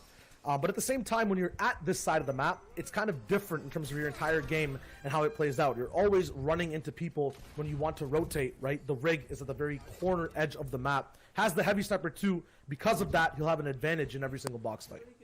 I've been watching his, doing some bot reviews on Wolfies. His combination with the heavy and the RPG, I know he left it behind. But if he combines those things, win those 4 third circles, things of that sort in that mid game, he will look for opportunities to send the rockets into a build and then hit it with the heavy sniper at the perfect time. He racked up so many elims in the previous games here at the Invitational. You're absolutely right. Wolfies, if there was a word that defines this type of playstyle for the entire lobby, he's a catalyst. He makes it so that your game either has an opportunity to breathe a little bit because there's someone else around you getting affected, or he just makes your game kind of end and you get focused by the entire lobby because of the loadouts he chooses to just use and abuse sometimes when it comes to being right next to boxes. He never hesitates when he has an opportunity. And that's what makes him such a great player, such a standout, individual in the European scene. But he'll be uncontested at rig. This is reputation on the line, and no one wants to, go head-to-head. Right now, though, Anas once again starting off against Frenzy at the edge here of the map, and things are getting a little bit spicy, I think. We have Frenzy's shield almost knocked off, and Anas is taking over this entire fight. A launch pad denied, and now in the same box, Anas cleans it up. That is the reputation that we're talking about. Frenzy did go down to Anas earlier, and that made him try to get away with the pad, and Anas was able to catch him. I did see the feed that Savage did go down to reverse. So we're seeing these rivalries come out in these landing spots. We're seeing people win and lose, of course, but I think Anas is totally letting Frenzy know, this is my land. Do not come here any longer. We'll see if he comes back, if Frenzy goes back there in the next day. But here we are aboard with Mini. These safe houses are pretty popular with kind of like the outside of the POIs. They're still pretty strong here, Shayo. You can get yourself some nice opportunities to walk away with the heavy sniper, as we call the problem solver. And looks like Nyson is using this porta potty as a way to hide his opportunity to get in. Oh my goodness, Mini says nice try, but I got you. 11 points, so Mini is looking for that catalyst to jumpstart their run into the grand finals. And many would own all of that. Unfortunate the cone was there, but fortunate for many overall. We'll tune in with both Fremont, Kiriachi, and Lucia all the way at Weeping Woods. And someone's going to end up crying after this one because these are 3 huge names just looking to get out of here, get eliminations. But they're sticking around, going for these fights. Kiriachi will be the one to activate things on the wall, looking for his next shot to divvy down. But overbuilding at this moment, making this fight a little bit too hot. There is another party lingering around. It's a 3-way battle. Fremont is low. Anything can happen. Fremont taken out. Now Kiriachi controls a launch pad and this entire fight.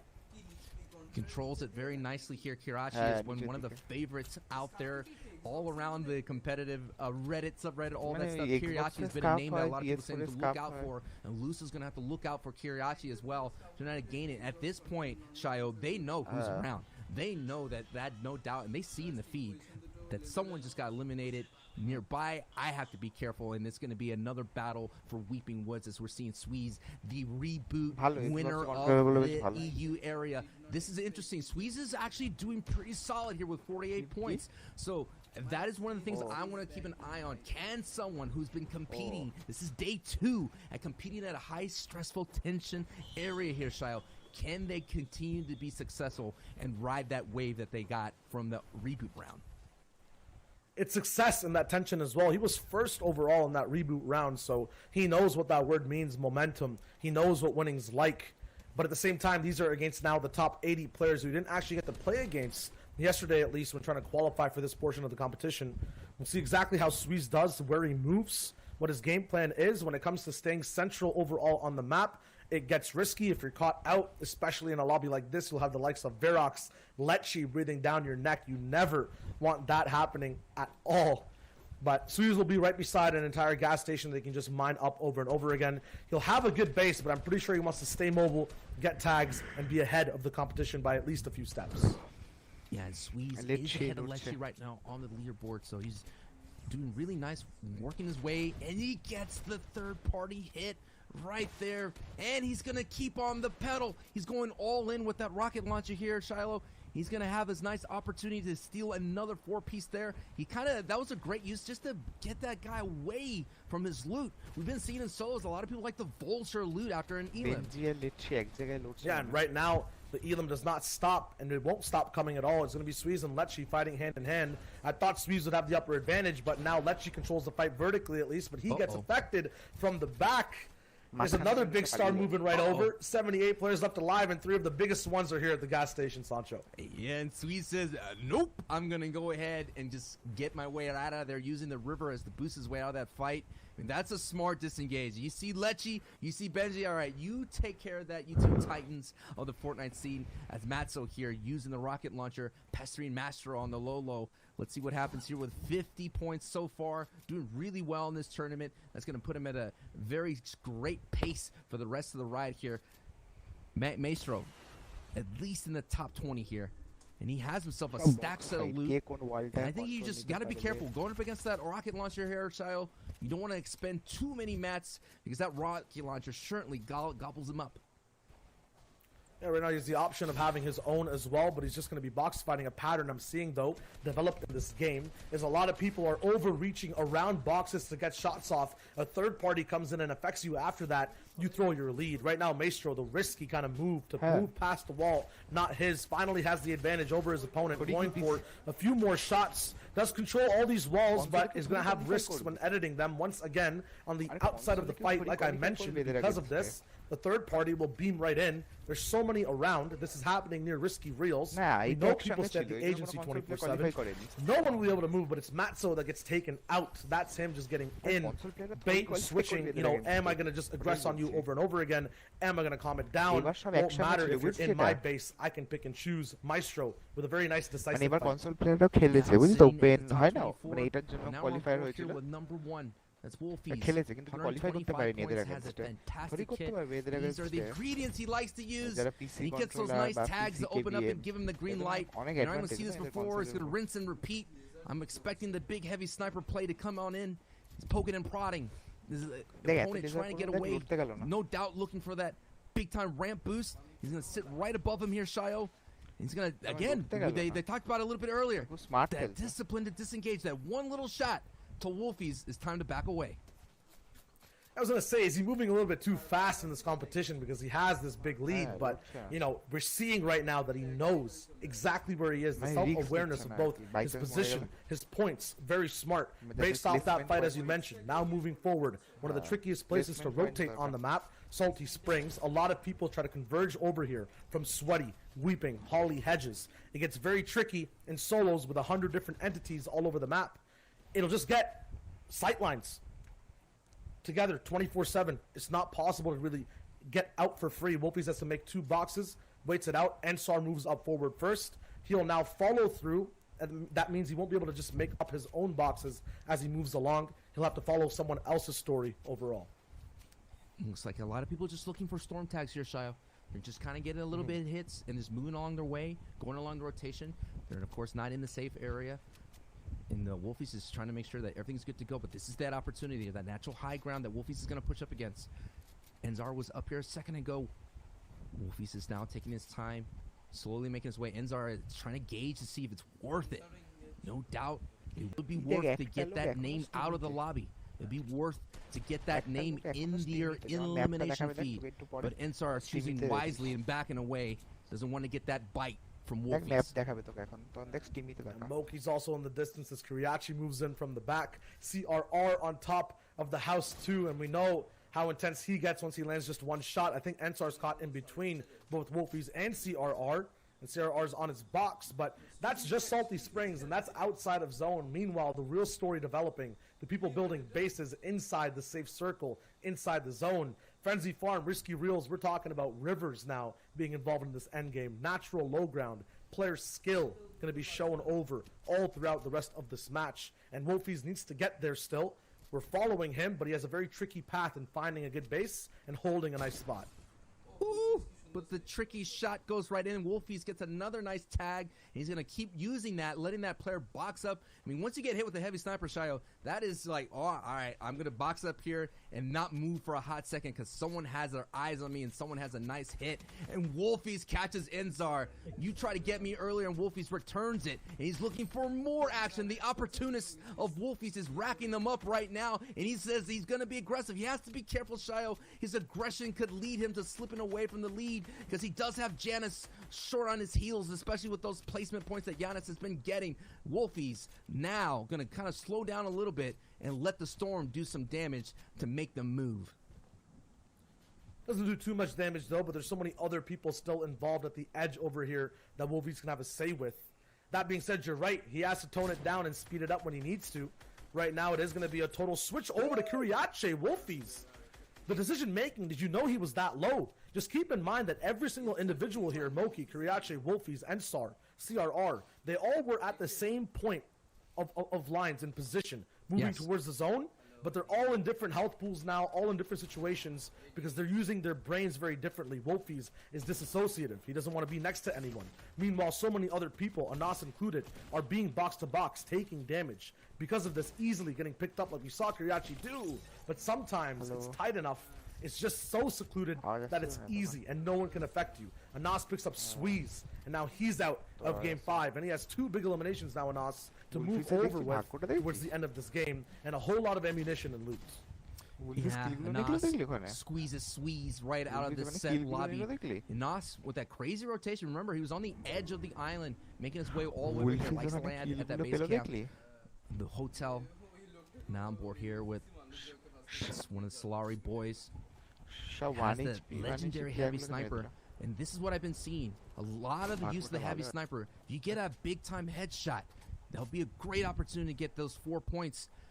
22 points right here for MEX. So no doubt looking for the Callus, the momentum to take him in. And all you may need, Shio, is a nice headshot with the heavy sniper to jumpstart your run. Oh, there it is! Oh, left eye gets bruised right in that eye with that heavy sniper, and it's a big-time hit. Now it's the question. Yes, of course, emote. But should I go over there and get the loot? I mean, he's sitting pretty stacked. Doesn't really need to upgrade his kit and doesn't really need mats there, Shio. Yeah, I think it's a little bit of a stretch. No possible way. A Mexer will stay in this box and just wait things out. That's just a free pickup or a free elimination pickup to get. But it's just hard to land, too. Good on him for knowing that angle, taking the shot. Anas, though, in a very different situation, doesn't really have a base, doesn't have a say in what he can do to other people. But he's saving on materials, waiting out, getting actually into zone even. He's not safe just yet. Finally gets towards the Frenzy Farm house, and now walks in on old bills. He's being very conservative though. And yes, that kind of keeps him quiet, but then he doesn't get these opportunities like we saw with a Mexer, having a say on people, like we saw with Wolfies, getting beams and tags. Maybe 2 eliminations are enough. You're getting a little bit tense there, 100% with that RPG out. It can get a little bit crazy, but I don't think he has the shot just yet. Shio Wolfies went down in the feed, brother. His run is done here in this game. So game 5, Wolfie goes down in the high 60s. And now we're going to have someone that could have the opportunity to take away the lead with a big pop-off game. This is what I'm talking about. The tensions are high as Lecce is someone that is around the middle of the board looking his way to climb up higher and higher. And Anas sitting around the 20s could no doubt have the opportunity, all the ingredients to move up as well. And Tomas, or I like to say Thomas, that guy had that little spice there. Thomas is literally dominating recently in Grand Finals custom stages, a lot of the Cash Cups, and also in general, 8th in week 1. So many big time players are getting closer and closer into the circle. And the circle, once again, is going to just be over free ground. There's a few people.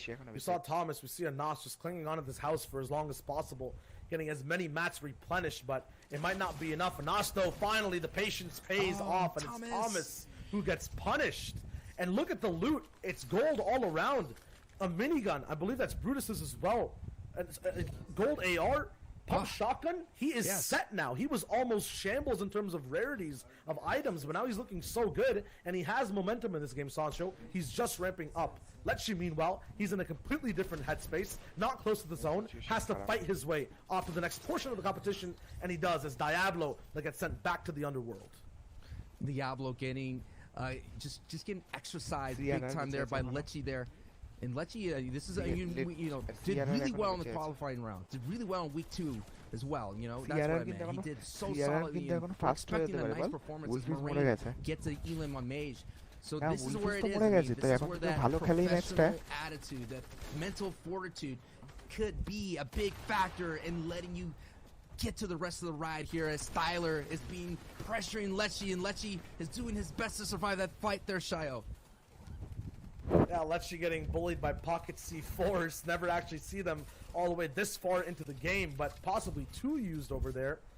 Might have been a cheeky strap, but doesn't pay off. CRR, though, just look at the zone, look at his position. Everyone conservative waiting at the edge. You'll have setups like this then. Joe Bond getting taken out. The squad's god now. No teammates to help him, and no life to live for this game.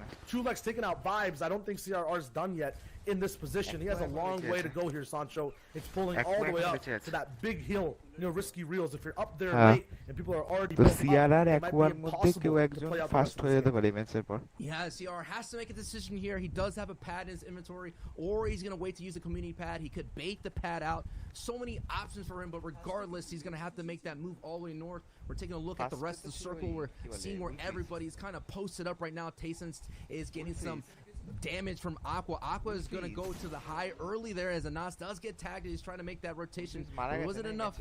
It's just a little bit of a tickle right there as Anas there. We're just keeping an eye on him as Lecce picks up an Elim in the feed. Things are going to start heating up here, Shio. Every time I see Anas do a double edit jump pump, I know something good's going to follow up right after it, because he hits big shots. Going over for a little bit of control of the builds that he has in his box. Doesn't see much just yet. It's not a moving zone, but it feels just as tense because this is all about survival right now. Storm Surge might not be up, but the positions for a lot of people are slightly outdated. What a combination from Anas. Takes out Noword. Once again, he doesn't get a chance to play out the rest of his game. He got taken out by Benji earlier on in a very similar position and time. This time, Anas with the classic RPG pump combination now only has 1 left. Where will he use it? Not sure. Finds another little cache of items to just get up a big shield to top him off to 200 effective HP. Things are getting stacked right now as Anas is starting to make his way. 60 points so far in this day 1 here, the EU Grand Finals. Looking really well, and that rocket shotgun combination is working really well. And now we move on to the first time 6 zone here. The rotation is going to push us all the way north. There is a bit of a climb here that have to deal with. Not too scary, but Anas is sitting really pretty right now, especially with that pad in his back pocket. He's just winning things out. Needs to just keep his materials in mind. Another trap set over here. RPG pump combination. It connects, and Anas once again onto Clement. Gets another refresh, another RPG combo. This man is setting things up on some of the best players in the European region at a time where pressure is so hard to divvy out, to put down. But now he has to move. No more box-to-box gameplay. We're in the moving zones here, Sancho, and people are flying straight in. moving zones, and this is that mountain I was talking about. This is the one that a lot of people may have an issue here. Says Mini on board with Mini and looking for the big time placement points and elims. This is Mini's time to shine right now. He's just going to use a low rotation here. I like this play right here. Not going to go ahead and go all the way up. Going to risk that possibility of maybe sticking to the low side of here of this mountain. Don't want to use so much of those resources because Mini does not have a lot of material to work with here, but does have a lot of bullets. Looking in the backside, using that harpoon, did get a tag for 75 and upgraded themselves to the heavy sniper style. So many people are tagging right now in the back line of the storm. Mini looking for that jump shot, looking for that launch into higher up of this board. But Mini gets pulled straight back to the rest of the map once again. Cannot focus on the storm. Has to now move up. A good position for shots earlier on, but now no more left. Frey goes down. The back-to-back spray is there. It's Milan that gets taken out. Too many moving forward with every single available item in its inventory right now, and he's just still moving. No chance for stopping right now. Looking for the next shot. 6 builds available. It has to be shots connecting, and it's ZQ that gets taken out. Another roller placed on a tear. Mini is unstoppable and full health. No floppers though. Every single tick of storm is going to be so monumental in stopping Mini's game, but at this rate, at these many eliminations per second, it's going to be fine. Better than floppers even, and good for a score as well. Mini is feeling litty right there. Literally started this entire match with about 10 points. Now catapulted themselves with 46 points and has the opportunity to get the victory royale. Doing some nice tarping right there, Shayo. This is the thing what I'm talking about. The jump, the catalyst to get you to turbo boost your way up the board. And Giannis is popping off as well. But we're on board with Anas. Anas has a lot of opportunity here. Doesn't have any rockets. So no doubt hoping that he could find some to knock out the high ground. The early game warrior now transitions all the way to the late stages, and he's on low ground right now. 240 materials left, but he's just staying low to the ground, knows exactly what he wants to do. Just shoot. Now has the drum gun. He gets an upgrade, and it's him versus MXR, and he's still moving forward, staying low, knowing exactly what he controls. MXR is looking for a crack in this man's defensive capabilities to try to get a shot in, knows he has an RPG. Now Anas with maximum builds is slightly baiting MXR up top, is going to move up for height. It's going to be a build fight. Blocked off a cone potential there. Anas doesn't see it. It's an RPG, and he brings him down to his level. Anas wins over MXR in Game 5 of Europe. Both from early straight to the end. He was dominant box to box, and now he's feeling real good on top of that leaderboard. Ooh, the big time combo of the rocket launcher and the pump shotgun proving true. And a nice ride there for Anas.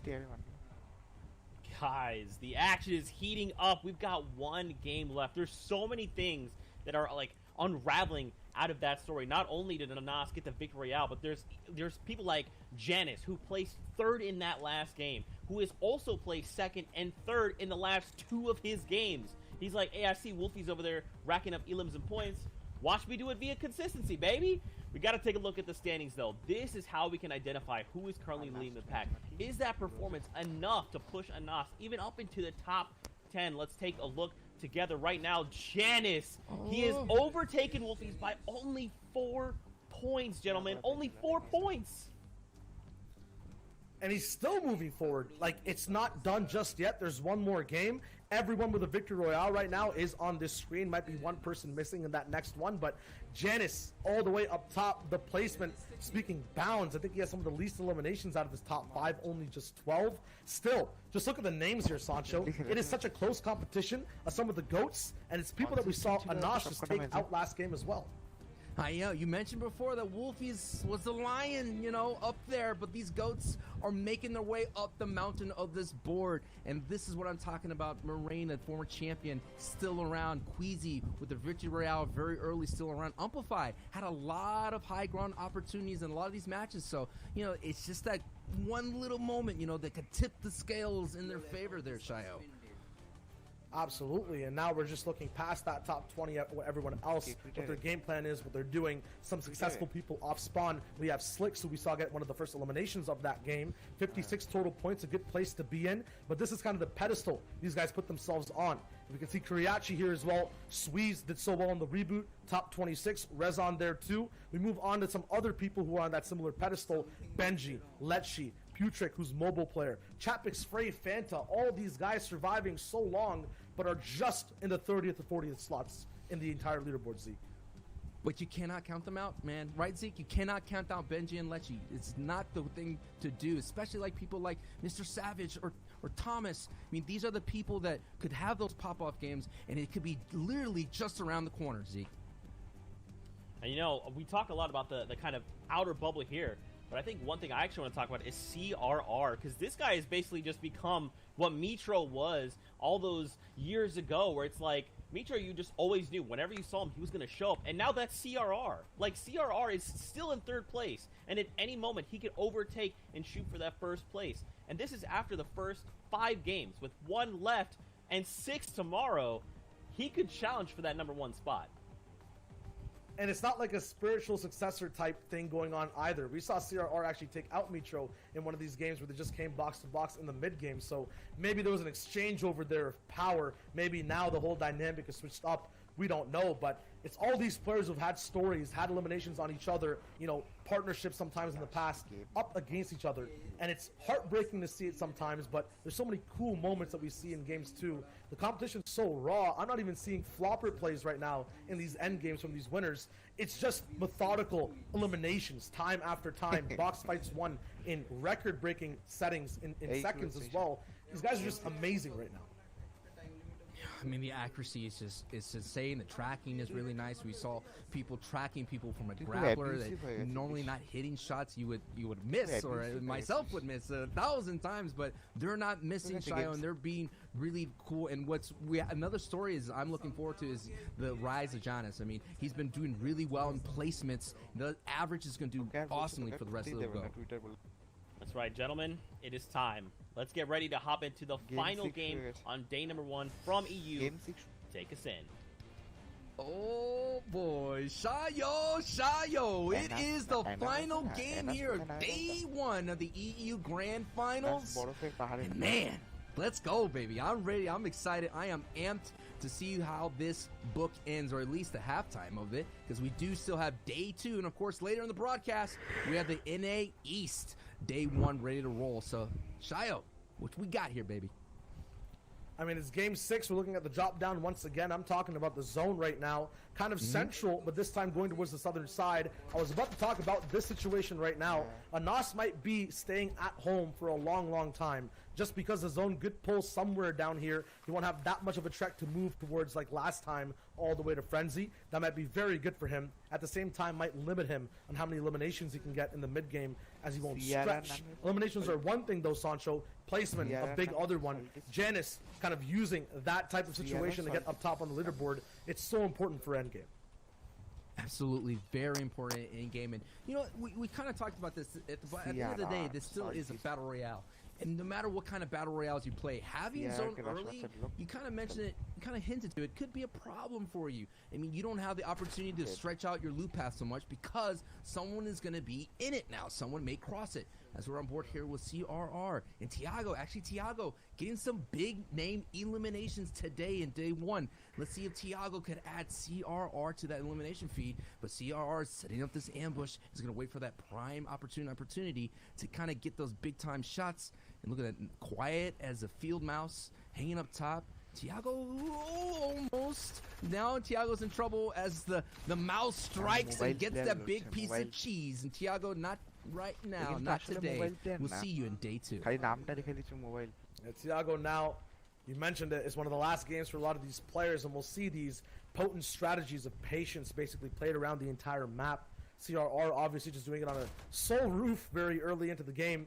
That being said, a lot of people are a little bit more aggressive when it comes to fights on this plain island. Frey Islands over to the left as well. Anywhere really near Pleasant Park, people like to get up close and personal to utilize mechanics like this. These box fighting triangular peanut butter edits. Sometimes that shot does not land, but we've seen mobile player Putrick at the top of the leaderboard so far. He wants to keep moving up, and this is his last chance today to do so. Not bad run, 48 points. no doubt, just trying to have those good vibes going into day 2. Sitting here running low on the ammunition now, but not running low on the damage. Does a big tap with 40, goes right in, and finishes Noah. Noah has been having some success here, but now Putrick has to be careful here as Ensar, which we saw earlier in the cast. And Ensar will be the one right now to once again try to infiltrate someone else's game plan, be the third party in someone else's rotation or game. They won't actually find that much success in the early shots of this fight. Putrick finally gets the tactical shotgun as well into his inventory. He just had a mere green pump before. He wanted to control the loot that was dropped from his earlier elimination. Although in doing so, Ensar shielded all the way up. Now, while that fight goes on one side of the water, we'll see Anas actually taken out by Frenzy this game. So the winner from last game will now not have a chance to really further his spot overall in the leaderboard. No placements divvied out, no elimination points. Anas is now frozen in time while everyone else starts to move forward. And Frey, the owner of Frey Islands, hearing a ruckus. He got tagged a lot by the Putrick, so he's going to have to chill there in that airplane crash site. And now Putrick right now, with no shields, uses his last opportunity to heal up right there. So now it's a matter of just getting the shots down. Low on ammo as well, as looking in the feed, CRR does get down by Vidal. So no matter what, even though this is almost like the tensions are high, big-time eliminations are happening in this game. And now, Frey, Putrick, and Ensar are having a little standoff waiting to see who makes the first move. As kind of the landlord of that entire area, Frey comes by asking what the heck is going on. Meanwhile, somewhere, the grotto, we don't see too much action from, and Solo's really at the drop spot. People just like to disengage. It'll be Noka moving in, has Brutus's minigun, has the vault key card as well. No one's opened it, and there's no one really camping beside it right now. This was a quick kind of extraction. He would be the one, though, to have the opportunity to go back in, and it's Thomas once again taken out by someone he can't see, and now Noka really puts on the flames. He's looking to get this next elimination quick. A launch pad put down inside the grotto to move in space. I mean, interesting kind of development for Noword. I wouldn't blame him, though, Sancho. He's been eliminated now 2 or 3 times with launches in his inventory, with a lot of materials, with the best guns. Never had a say. I guess you have to use them now in the early game. You gotta use them. If you don't use them, it was a waste right there. But Maestro is not having a waste of a day right now, doing really solid. Frenzy Farms, now we have a classic box fight situation. Nice little stair flip right there. Just getting a little bit closer into it. And have an opportunity to kind of just pick his way right through. Not overly committing right now. Putting the weapons to the top. It's a nice little reach into it. We see a lot of different box fighting play styles play out. Some people like to get right up there with the pickaxe. You have to be careful to get edited on. So Maestro is taking his time, using the harpoon. We've been, you know, that's a weapon that's been kind of like the underdog use here. It's been a big time player in a lot of play styles. As Maestro gets out of alpha, train hard goes down, but that's what I'm talking about. Like the harpoon there. It's been kind of like it's been being used a lot here in day 1 of the grand finals. It makes passive players kind of get on that active side of their fights because they're just kind of trying to see exactly where the openings are in your gameplay when you're using a harpoon. The recharge time on either switching items or waiting for that spike to come back to your weapon, it gives that player an opening. If they're playing defensively and it's working and you switch them on the offensive, like you just saw right there from Maestro, you can get into a 50-50 position. If it's what you wanted and you planned for it, you end up winning. Right now, though, Putrick still held all the way back inside zone, boats all the way around, actually breaking off his base, getting up close and personal. He's going to look to hopefully end this fight. Has a medkit to prolong things, but he might not have to use it if he gets that tag, and he does. It's Kaiser actually going down. Oh my goodness, Kaiser showed up with the boat. He's boating his way right into that fight, using it like the tip of the spear there to get Putrick kind of frazzled, but it didn't matter. Putrick was able to turn the tide right there quite easily and capsize Kaiser's run here for the rest of the day. I'll see you in day 2 here aboard with Genji's Moki. 9 points. Still, regardless, I have to say this. The Gamer Dad in me is going to come on out. Everybody's doing well here. You're one of the best players in the world in your region. no matter what happens here today and tomorrow, you gotta hold your head high and know that you had a great ride. But Moki is gonna try to continue that ride today. Getting up a little bit closer here, 9 points. Some nice pressure on these Freshwood builds. Now we have a little build fight. She has great materials, great resources if this fight takes a little bit longer. This is Storm has about 2 minutes, and there's no one in sight here, Shayo, to third party this. And both Moki and Shade have a big chance. This elimination here, even this game, could mean so much to them with the next 6 that are going to be playing tomorrow. If they just have a slight pedestal to boost themselves off of, if it's just slightly higher than their overall points, will be so good. A ramp actually blocking Moki from following through at the same speed that Shade kind of escaped, and now she'll have to look through these trees to see exactly where he went to, chasing him down. A higher elevation, the launch pad will move actually further and faster. And although slightly delayed, she stops right between 3 trees, gets tagged slightly, but now the fight breaks out. It's kind of even on elevation. The edits and damage are there too. Let's see who wins this one out. Mookie showing why she's one of the best players in the world and has Shade on the low health right now. Mookie on the official broadcast showing what she does best. The big flick of the wrist right there and gets a nice hit with the pump. And Mookie ride continues on.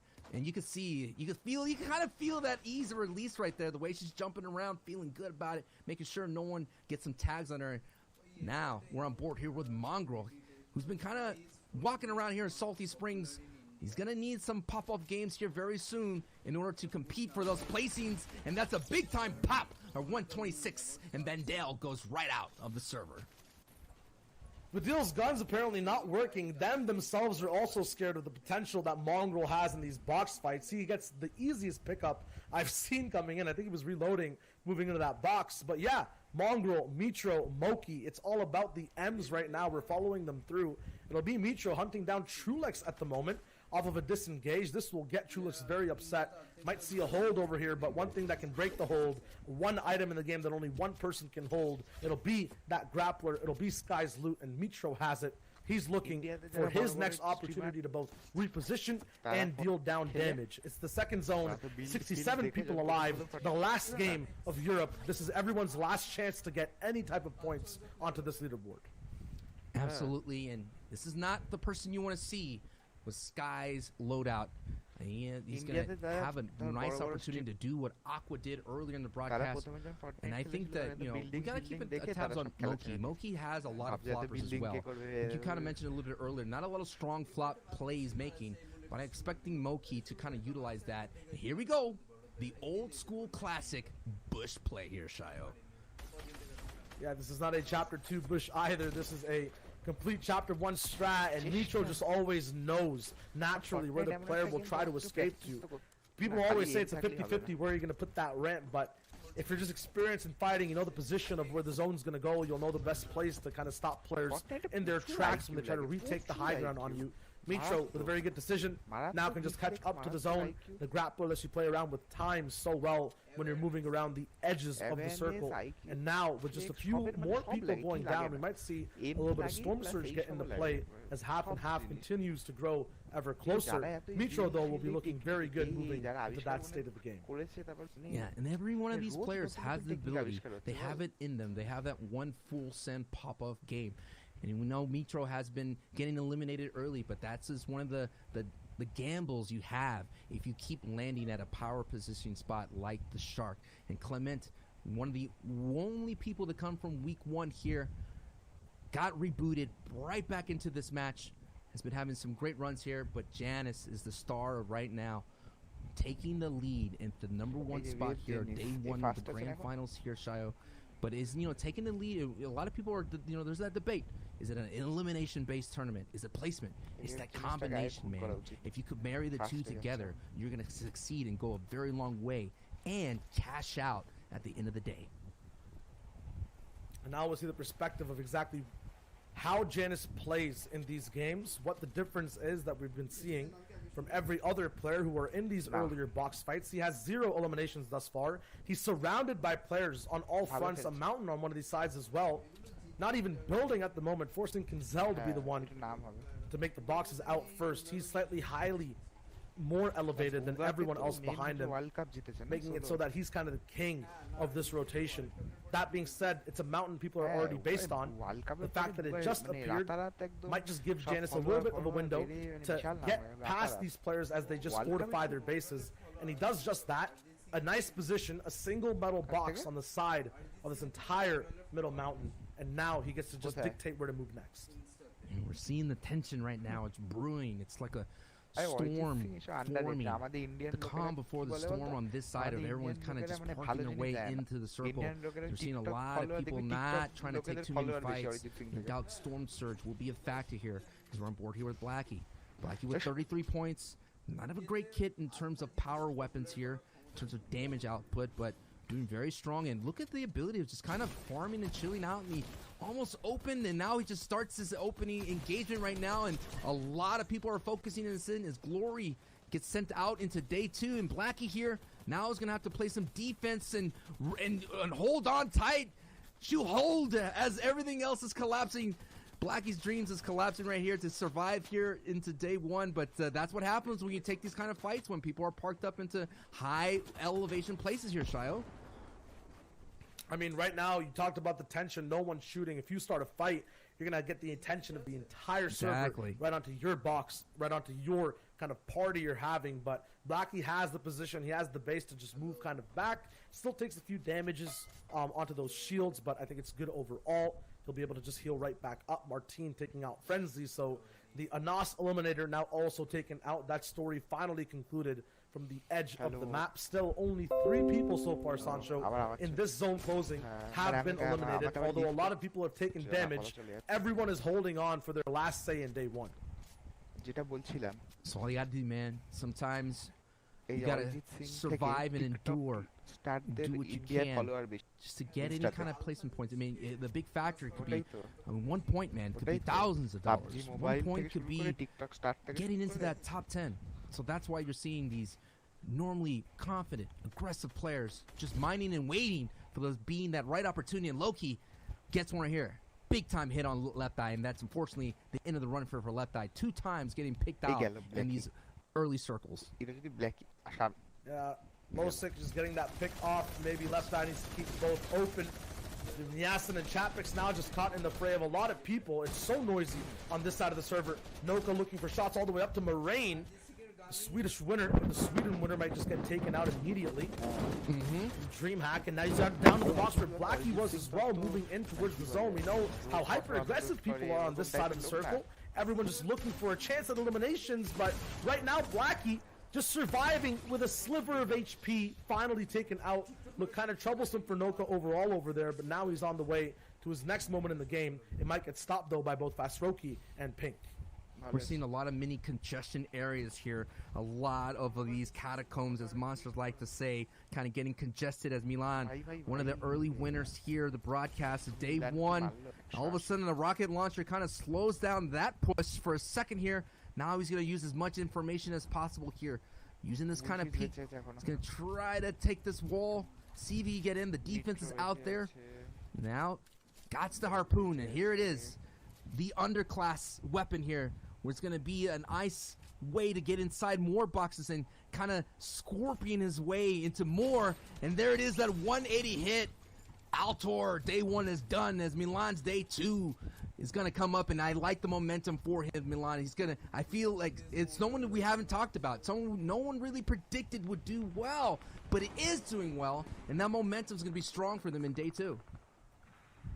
Yeah, I mean, so many other players as well to take account of. Amplify, who's kind of had a lead on the entire lobby multiple times, game to game, just gets taken out by the 1-star individual who ends up winning out these games. Frey as well, the flopper specialist, although in some of these end games, maybe in the top 5 as well from time to time, can't clinch out these wins. And it's not like he's playing Janus's playstyle. He's looking for pop-offs, not really consistency overall too much, even though he's getting there. 46 points, we know that's somewhere close to that top 50 slot towards 30th place. This game could push him ahead of everyone for a confidence boost that could mean so much. But you have to remember, this is the last moment that he has to have a say in at least half of his games. And he's halfway towards half and half zone as well. Will have to make the plunge, the dive to get there. No launch pad available, surrounded by really no one either. It'll be very visual when he makes this rotation. A lot of people will see him. That could be bad, but if he times it right, he might just be able to sneak in. He goes slightly earlier. Not many people in front of him stopping him. On the back, though, a few people see him move. That can make them move as well. Now getting caught by a few opponents, but no one's shooting just yet. It's a free rotation almost. A close tack might be a crazy man trying to break into his box. Frey, though, can just stop it. A 360 pump shotgun with an AR afterwards. Not sure if it was on purpose, but this is one of the issues of moving earlier. Grappler now available for Frey. We'll see if he can keep moving forward. Oh, that was Mitro. Mitro had the grappler and he was making his way. That was the crazy man that was in the box. Now Janus is here in the cone looking for some beam opportunities. See if he can catch someone with their back exposed. Now he's looking for a way to rotate. The circle itself, Shio, went into the congested area. So there's going to be a lot of people who are going to be kind of up for grabs here as they're going to make their way. It's a little bit up in the mountains. Some people could walk. I'm seeing a lot of people making their way on the left side. There's only one person that's way out in the north side of the storm that's in shambles, as they say. It's going to be a very dangerous rotation from them. But as you can see now, a lot of people are just looking for those edits and trying to get these sliver of hopes to try to get some tags here. As there's 39 people left in the lobby, and Janus gets some big tags on his Wade partner, and Frey is adios.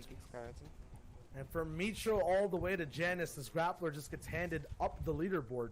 And now, the big question is, will Janus change the way he kind of plays? Usually, just waiting out in the shadows a lot of the time with the loadout that he has. This time, no floppers really available in his inventory. He won't have too many shields to operate off of. He has 6 minis and a big, but they might get taken out really fast. He has an aggressive loadout. He has an overtaking type of loadout, but it's not the play style he usually plays. So a switch up now from him in Game 6. And big factor as well, doesn't have a strong shotgun.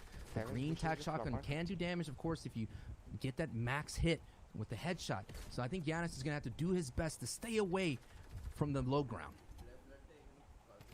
And he's here now. He's safe, but the lobby knows exactly where this grappler is. So it might prove kind of dangerous for him to use it that early. At the same time, though, many other people, Frey's dual partner, Flick, is here at the backside on Savage, actually dealing down some damage. And now Savage will have to use the flopper as we move in and see the entire server from a mid-ground perspective. Sebi all the way near the back. Stair tarps coming out left and right. Launch pads being used. Sebi, though, will be in control on position on the entire European server. Knock down a few flights. He'll just have one elimination. Look back for more. Does not currently have height. Scully still lighting up the feed. Chevy just getting in from the week 2. Doing really well here with 28 points. It's good to have it. Rocking the Travis Scott outfit. Looking for an astronomical gain here right now.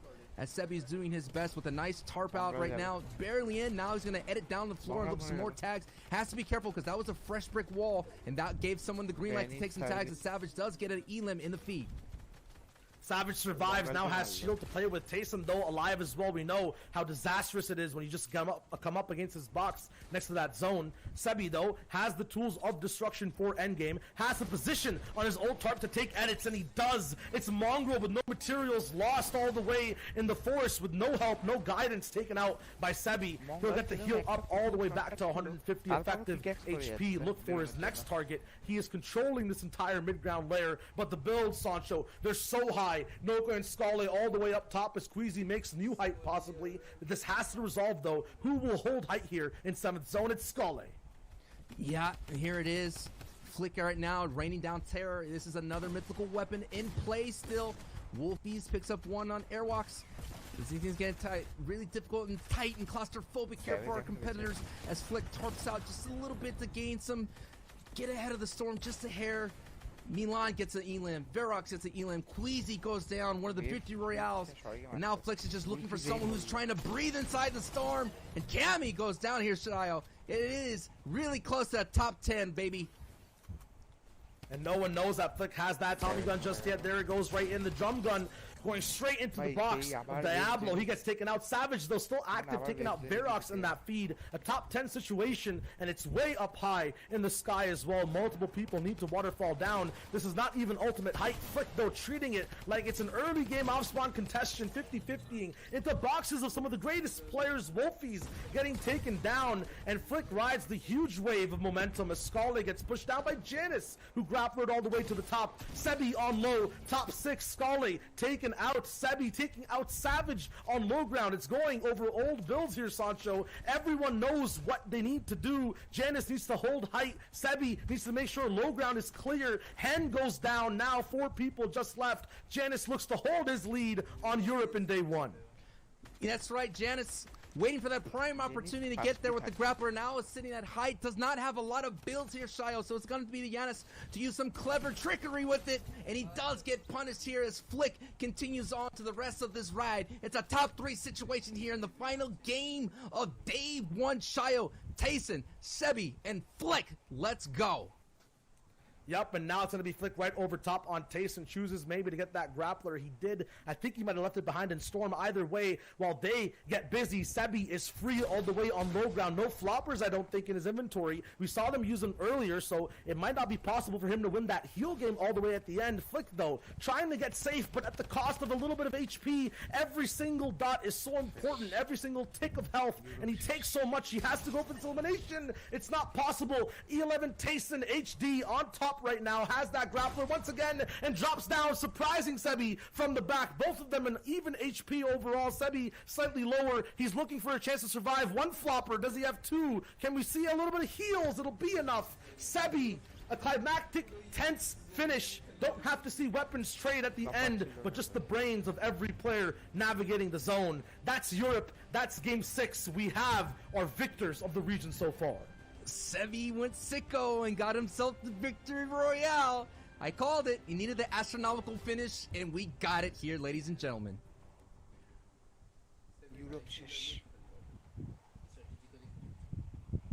Guys, that was a crazy game. I'm actually hanging out at House Party. We got the boys, and we got Levin 2K with us. How you doing, man? Hey, yo, what's up? I'm feeling good. We've had some great action to watch from EU today, so I've just been enjoying it over on Twitch, and yeah, it's been great.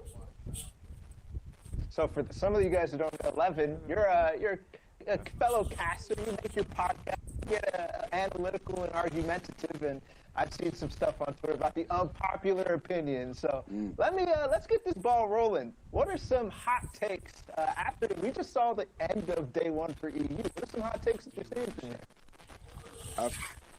We've seen some great plays from a bunch of the top players today. There's been a bunch of underperformances per se, right? And obviously this is the first time we've had like a 2-day final. He dropped. For me, at least. No, he's back. He's back. Oh, no, he's still here. I'm here. Yeah. 2-day finals, right?